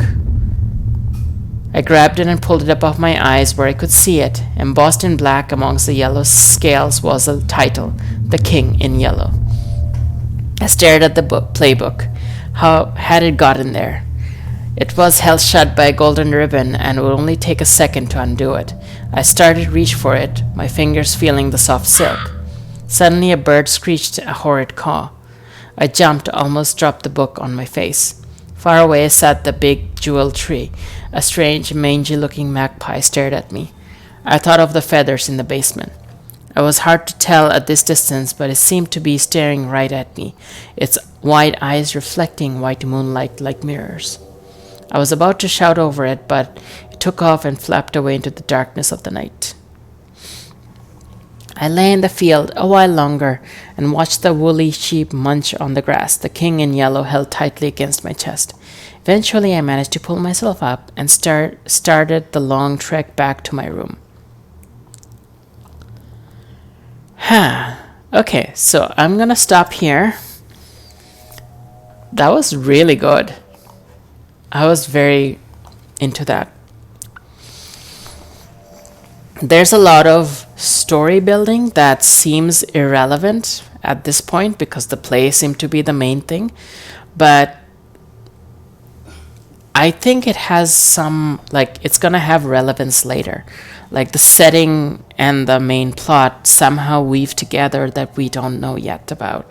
This is good writing, I think. I'm looking forward to finishing this later.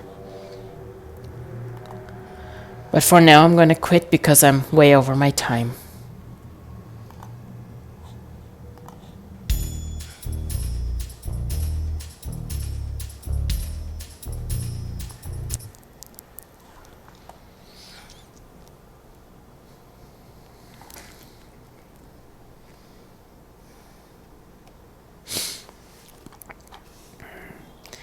Yeah, slow build up.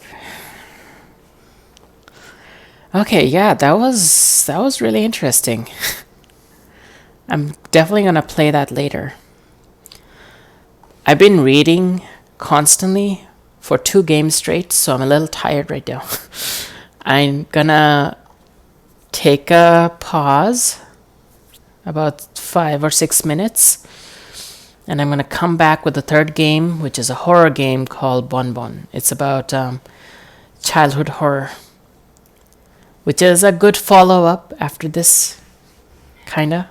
The 2nd game was kind of like in between happy, funny game and horror. So now we're going into full horror after the break. Okay. I'm gonna be right back.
Hello, we're back with the third game, which is Bonbon, which is a horror game of your childhood nightmares.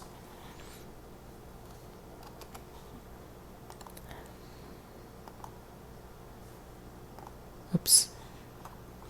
I think it's loading. I'm gonna try using the controller too. Maybe. The controller's more reliable than my keyboard and mouse.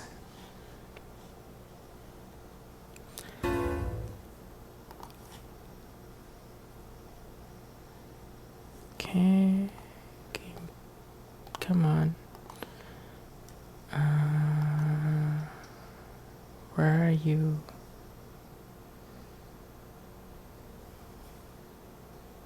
There you are. There we go.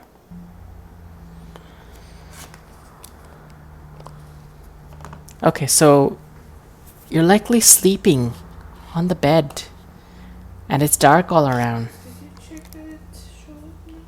What? Did you check that it shows up? Yeah, it showed up. I mapped it just now. It's up. It's just creepy and quiet.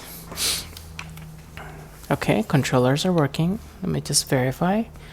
Left stick is movement. Toddle. Oh, you're a toddler. Look around.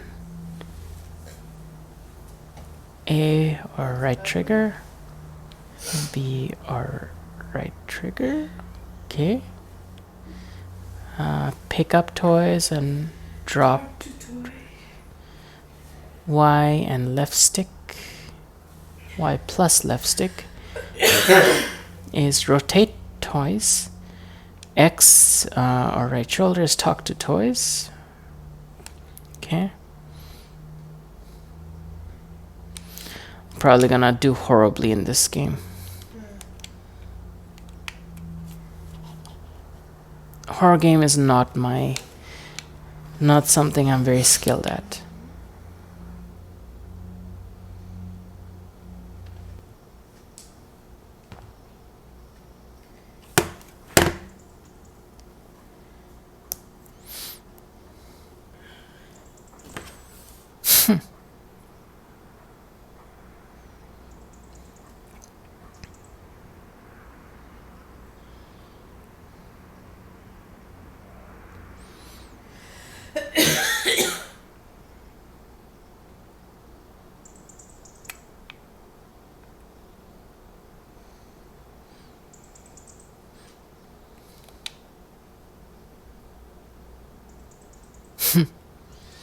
Give Wobbly Dog a big push.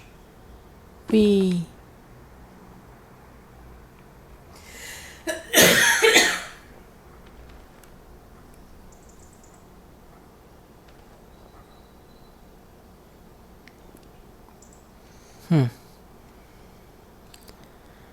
Okay.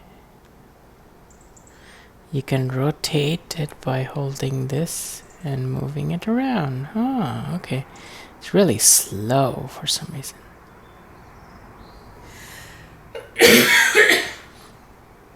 Say hello.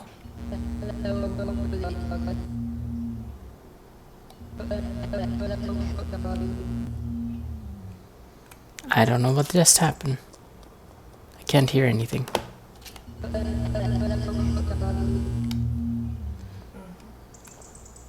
It sounded gibberish. Huh. Okay. Another push, maybe?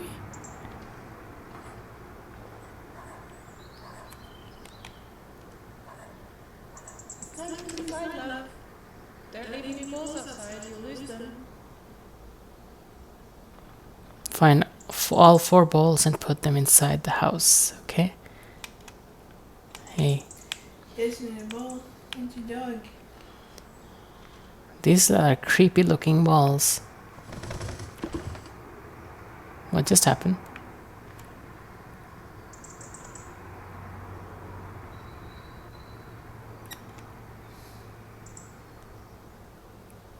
Throw a bouncy hopper.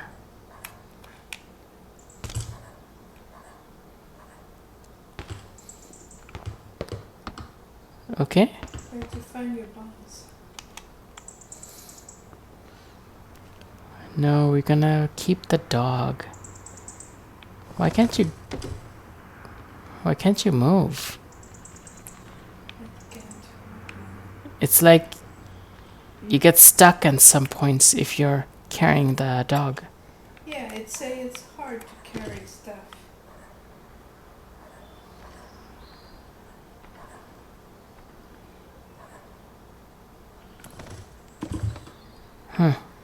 Okay. So we pick up the balls and then what? You have to throw them inside for mom. Mrs. Purple.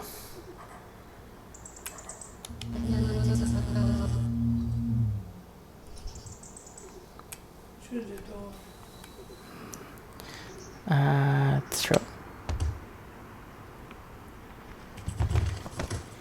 Ooh. Did you just fall? Yeah. I don't know why. I don't think there's a why. What is that? You're just a kid. What is that?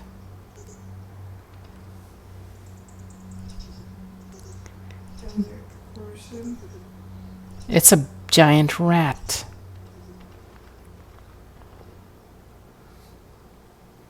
In the shadows of the house.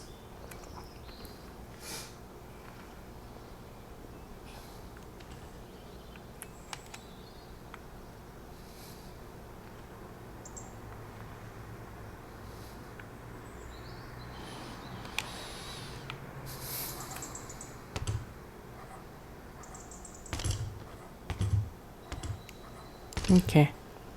So those two are in. They're not in. They're just in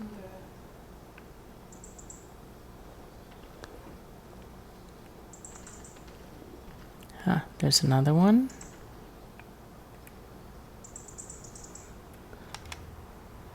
Mrs. Apple. This one looks happier.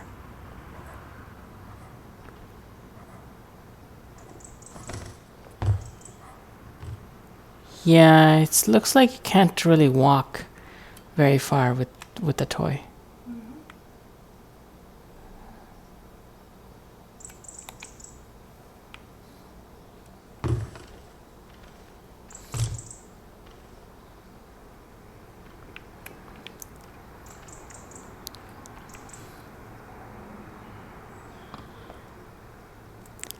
It turns really slowly as well. Like running is faster than the turning. Oh, if I use a mouse, it's much faster.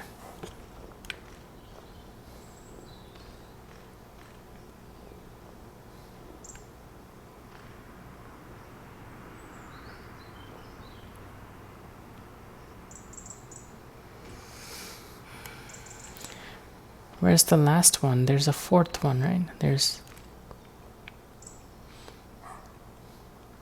Ah. Oh, that's a train toy of some sort.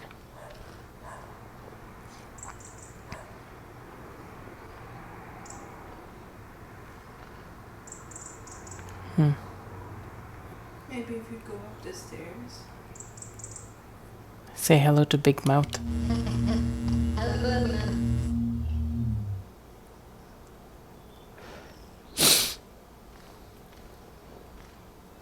In the corner there? In that corner. Yeah.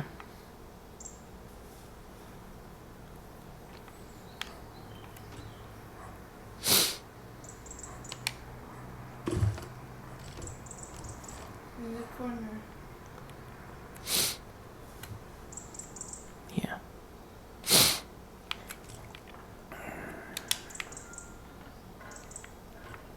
Didn't I already deal with Mr. Purple? Mrs. Purple? Oh, probably. You're supposed to put it inside, right? It's not moving. Okay, now it picked up.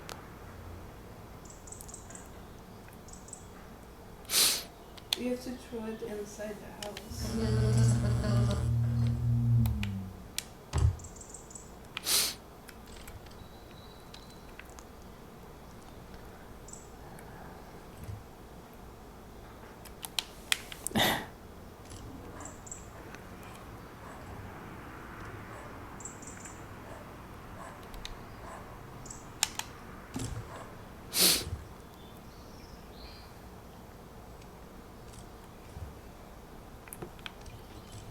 Keeps coming back. It's like one of those dreams where things don't stay still and you have to like strain so hard to just get it.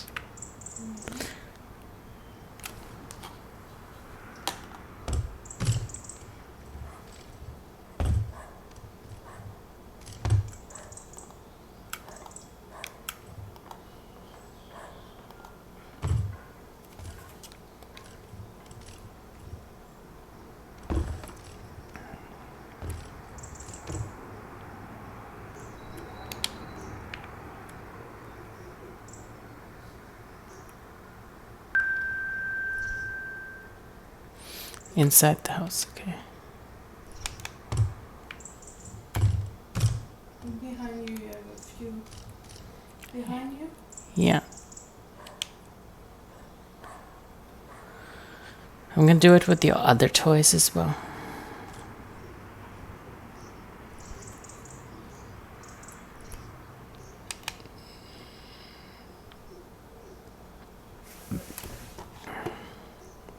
They have two there, right?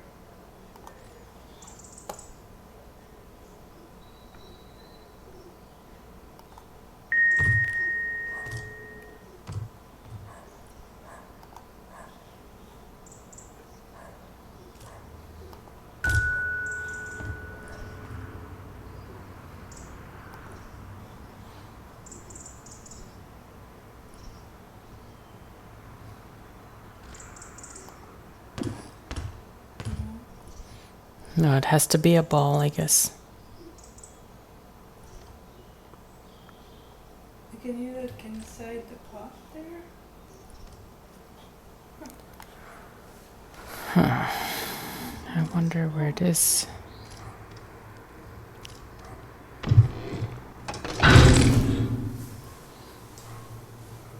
It's a giant rat. Oh, it dropped the ball.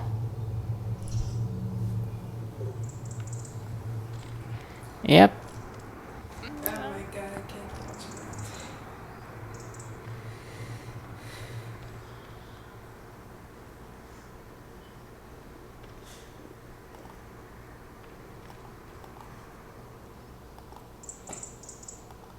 that. Mr. Orange.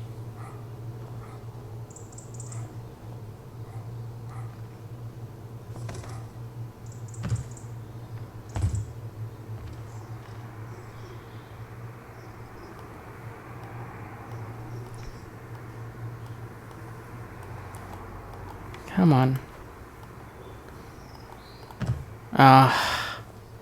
The controls just make it harder.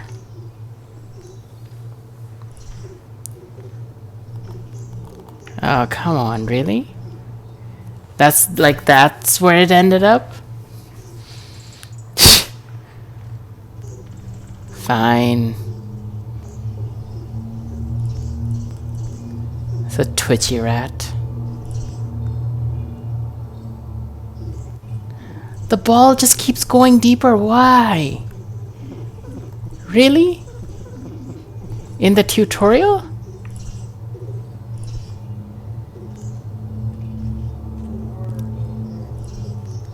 Okay, okay. I'm gonna aim it and throw it. Got it.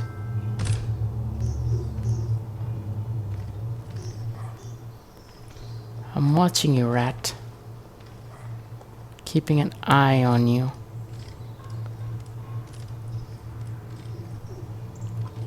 Why does this ball keep coming out? Hey, hey, hey! You heard the child. Oh well, whatever.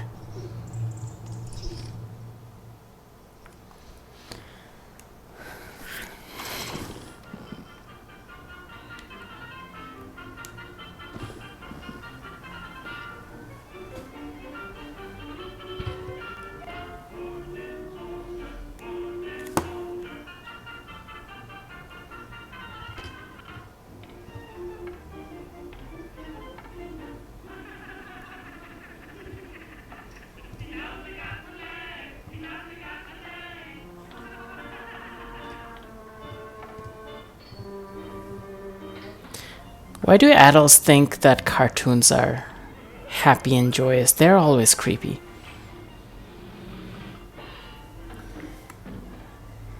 No, really, like, I don't know why people ever thought that they were happy and joyous. Like all these blank stares from dolls and...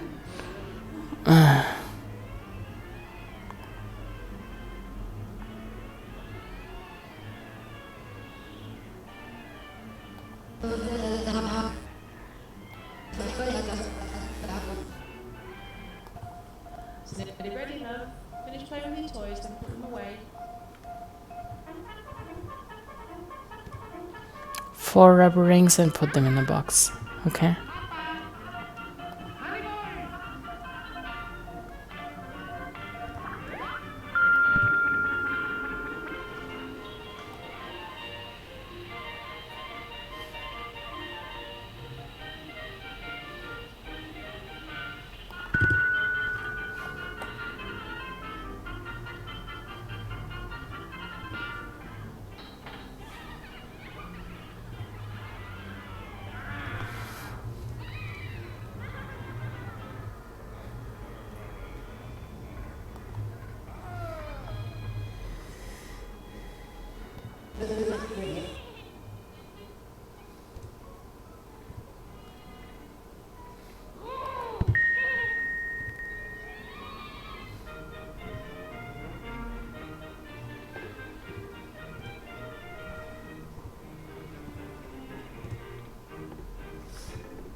Not going outside.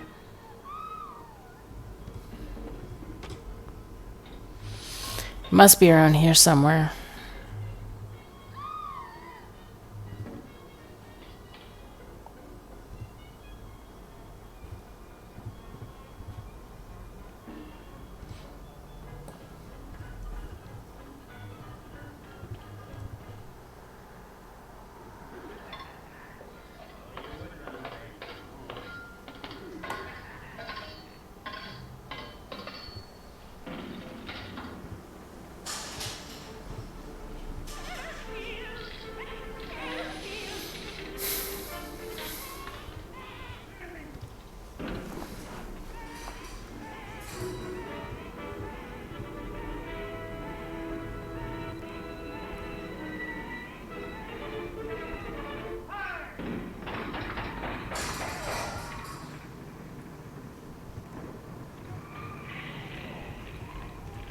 No, you can't open the door, so that's good.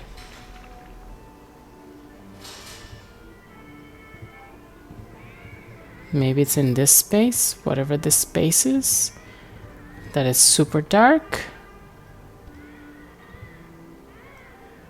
With the door.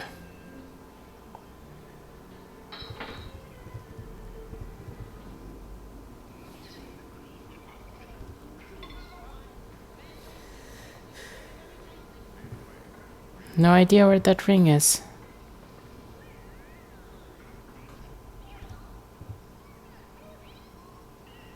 What is this? Pets for sale. A giant monster. Ruby-eyed, Dumbo-cared, champagne, Siamese fancy rat. 8 months old. Good health.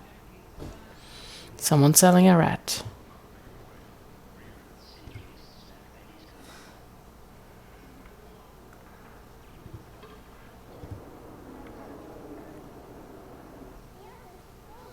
This would be really messy in VR.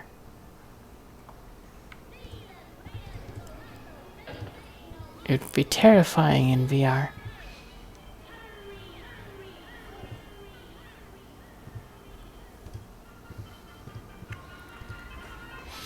Can anyone see where that ring is? I don't see it. Is this it? No, that's an ashtray.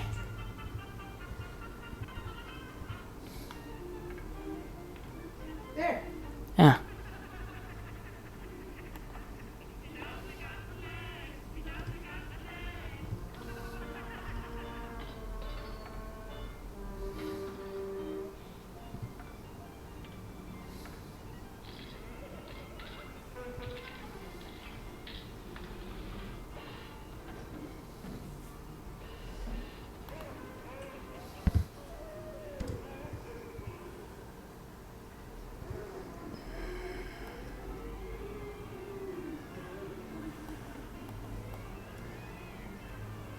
Where's the cursor? Oh, there you are.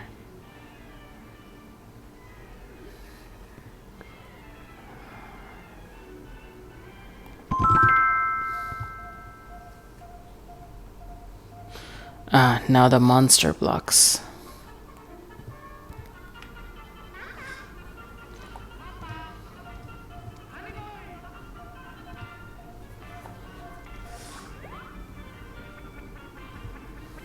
Oh, there's one.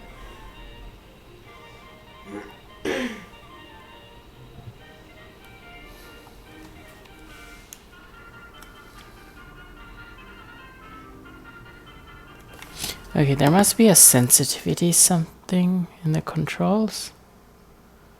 No? Why is it so slow?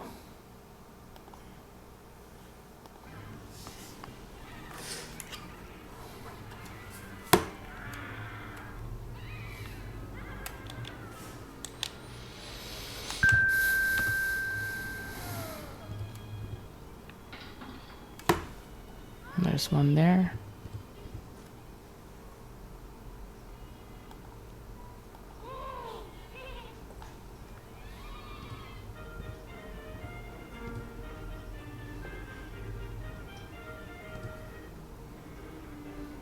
What's with the window?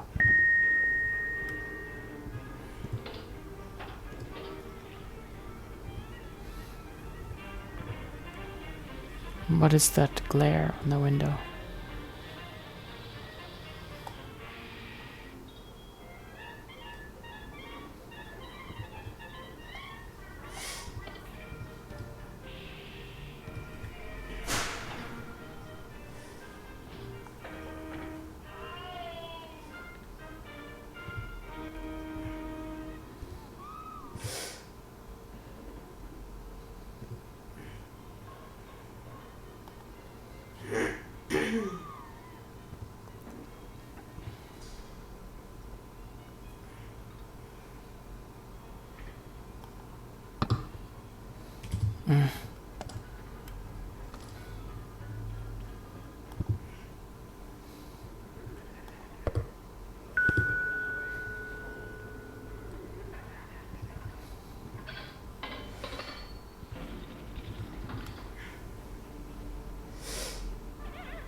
Okay, this cartoon is super weird.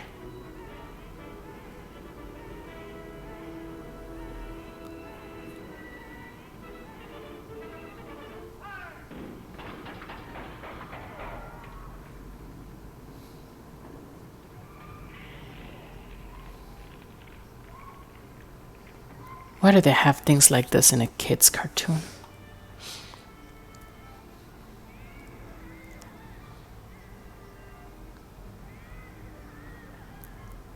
It's so weird.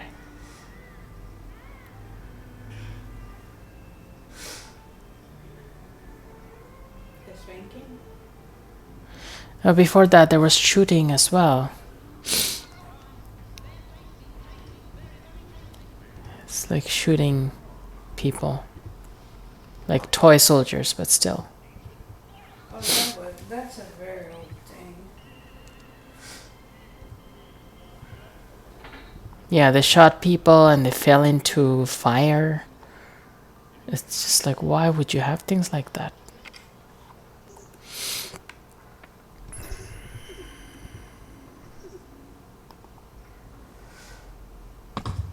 Almost.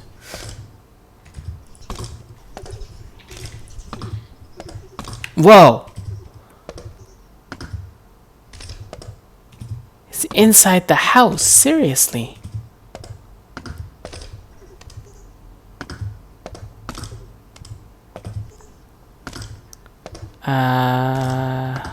What's he doing? Just standing there, but like being all creepy.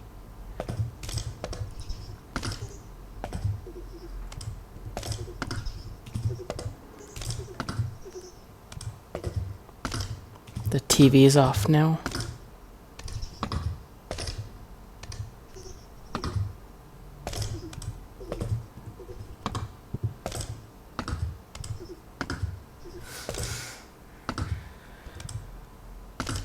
Okay, I got 3. I have to find the 4th block.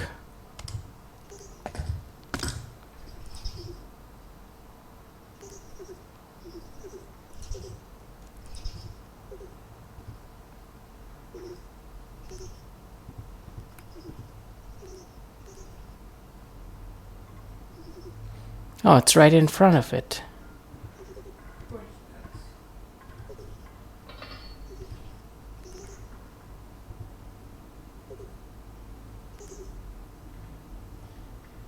Okay. Just like last time. This cursor is so hard to see. Where is it? Oh.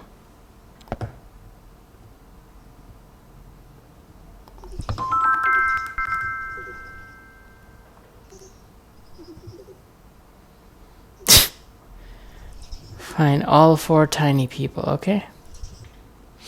Maybe the rat is just trying to help. Maybe. Where is the cursor? I can't see the crosshair. Ah, there you are.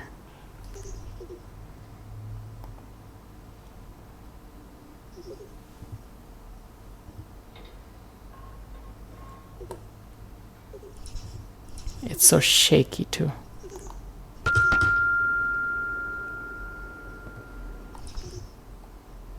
Those are big claws.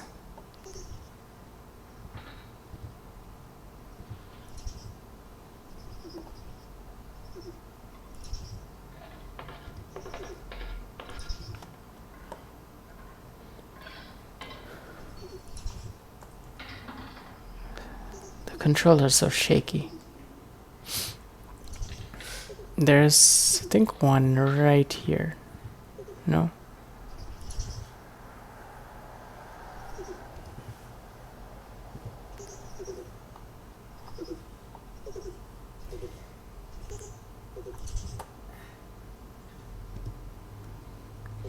I don't understand what the noise is.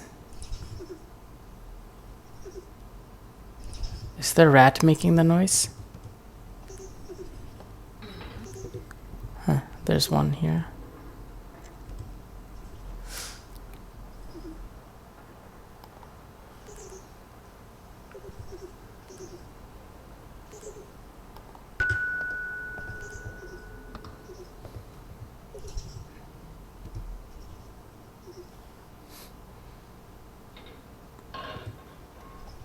Is he moving again? Why is it weirdly dark in the corners?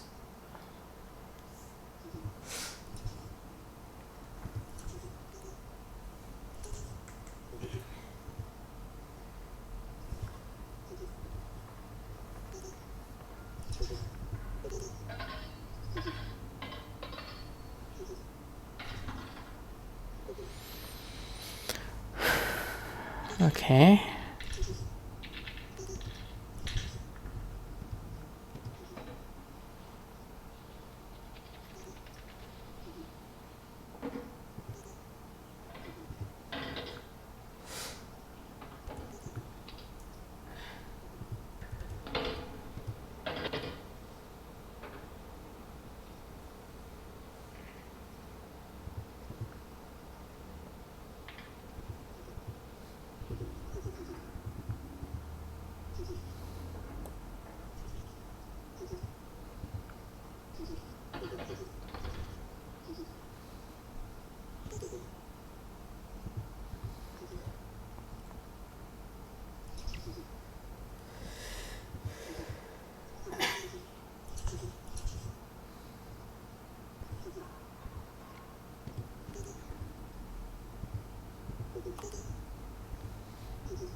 No idea where the other two are.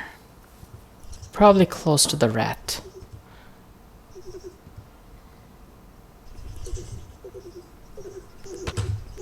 Ah.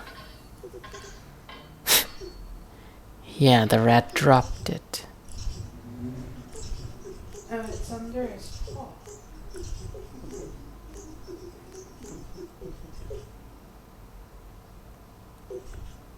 How close can I get?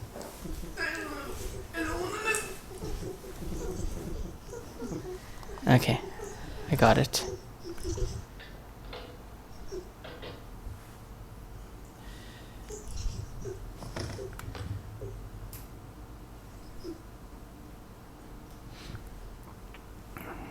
It fell again.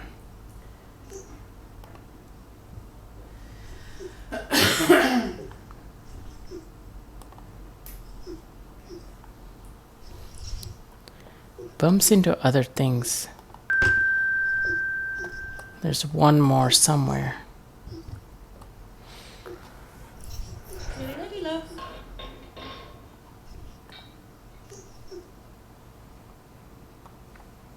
Come on, time to tidy up.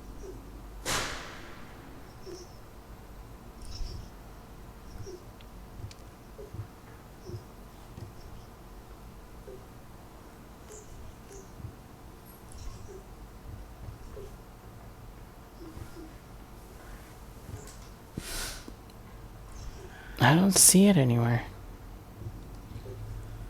Can I get even on top of the table or something?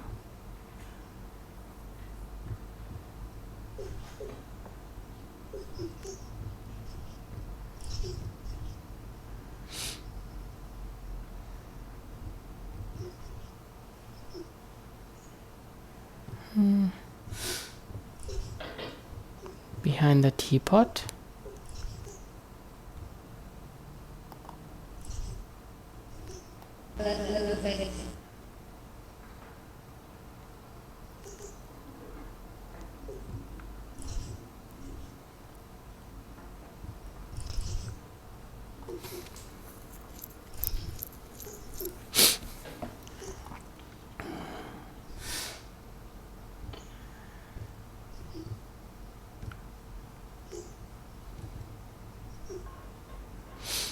The perspectives are really good.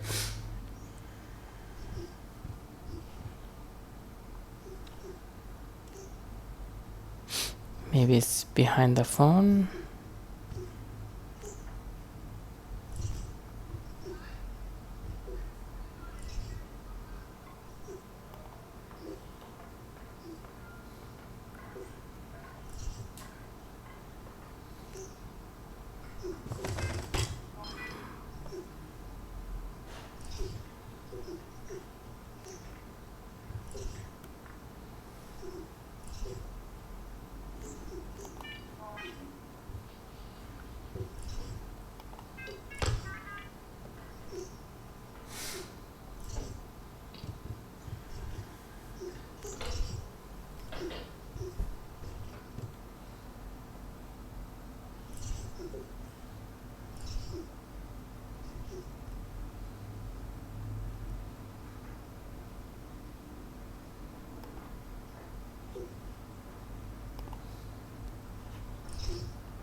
No idea where the fourth one is.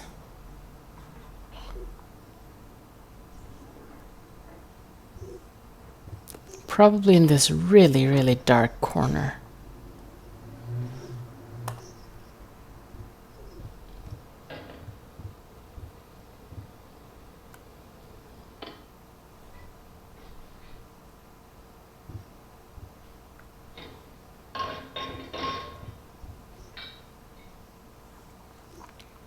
I heard a noise. Oh, there's a ladder?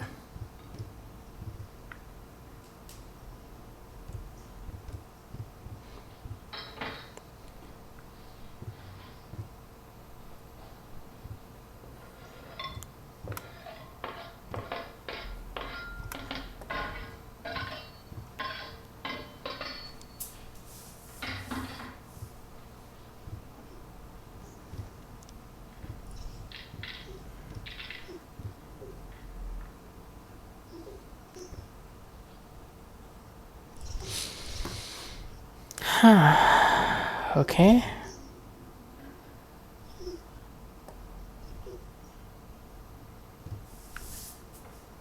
I'm probably not seeing it because I keep looking at the rat. It's distracting.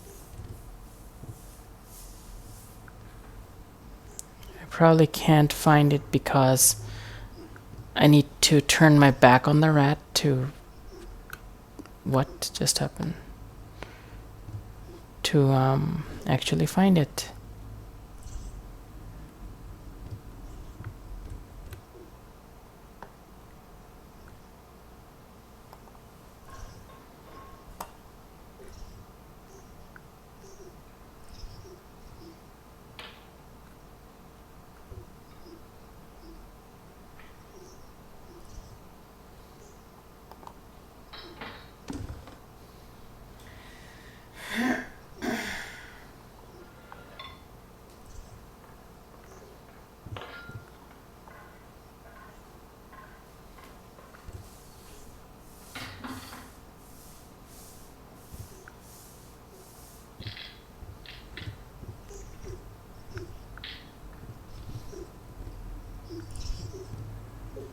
Am I supposed to go beyond the rat or something?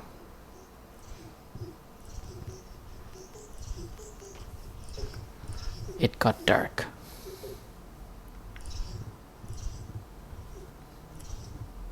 Open your eyes. Happy birthday, love. Blow them out. 1, 2, 3. What happened? Oh, you missed one. Try again. There you go.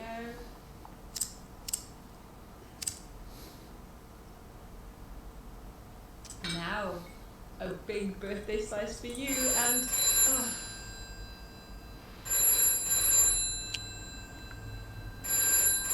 Does that be your father? Back in a minute.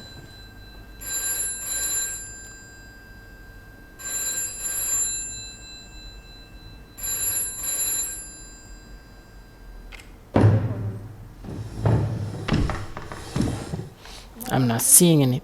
Whoa! Bonbon.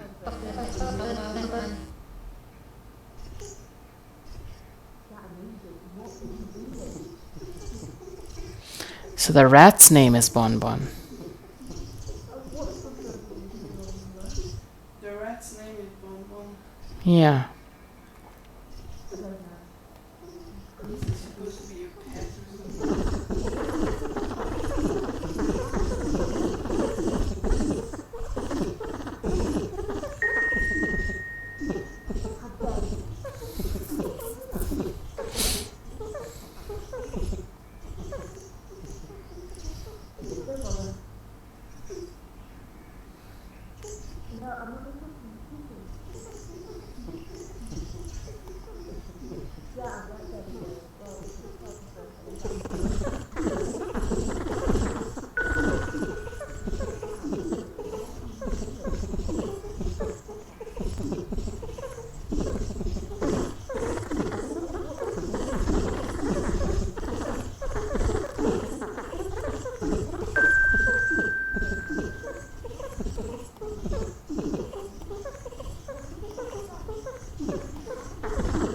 Ah, this mouse is awful.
Okay, so I played 3 scenes of Bonbon.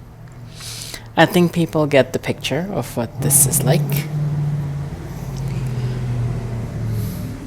It's still loading the 4th one, I think.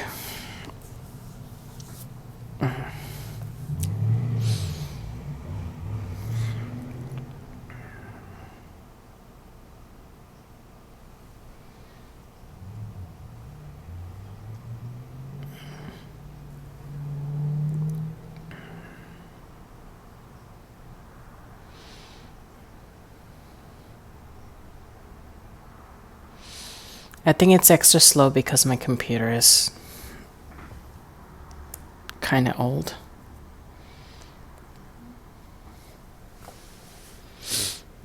I don't know why it's taking so long though.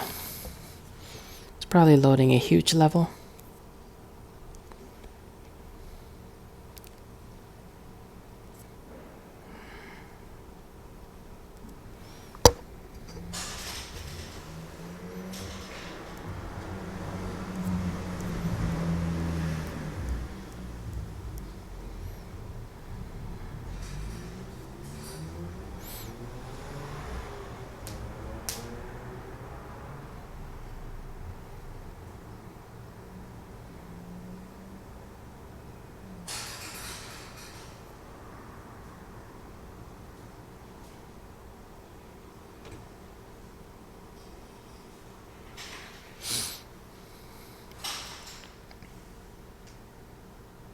Is it still loading?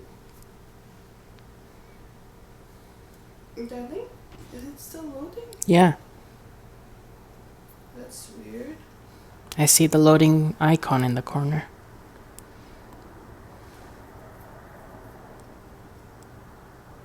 We hear something.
Yeah, it's still loading. I'm just gonna quit because I'm not playing anymore for today. So that was the first 3 scenes in Bonbon. You can get the game from the dev site, which is just about to find the link. So it's Bonbon by Aetheric Games, and you can find their games at this site. So that was the 3 games for our 24th session. So that was a lot of fun. Our next session's on Wednesday, the 19th.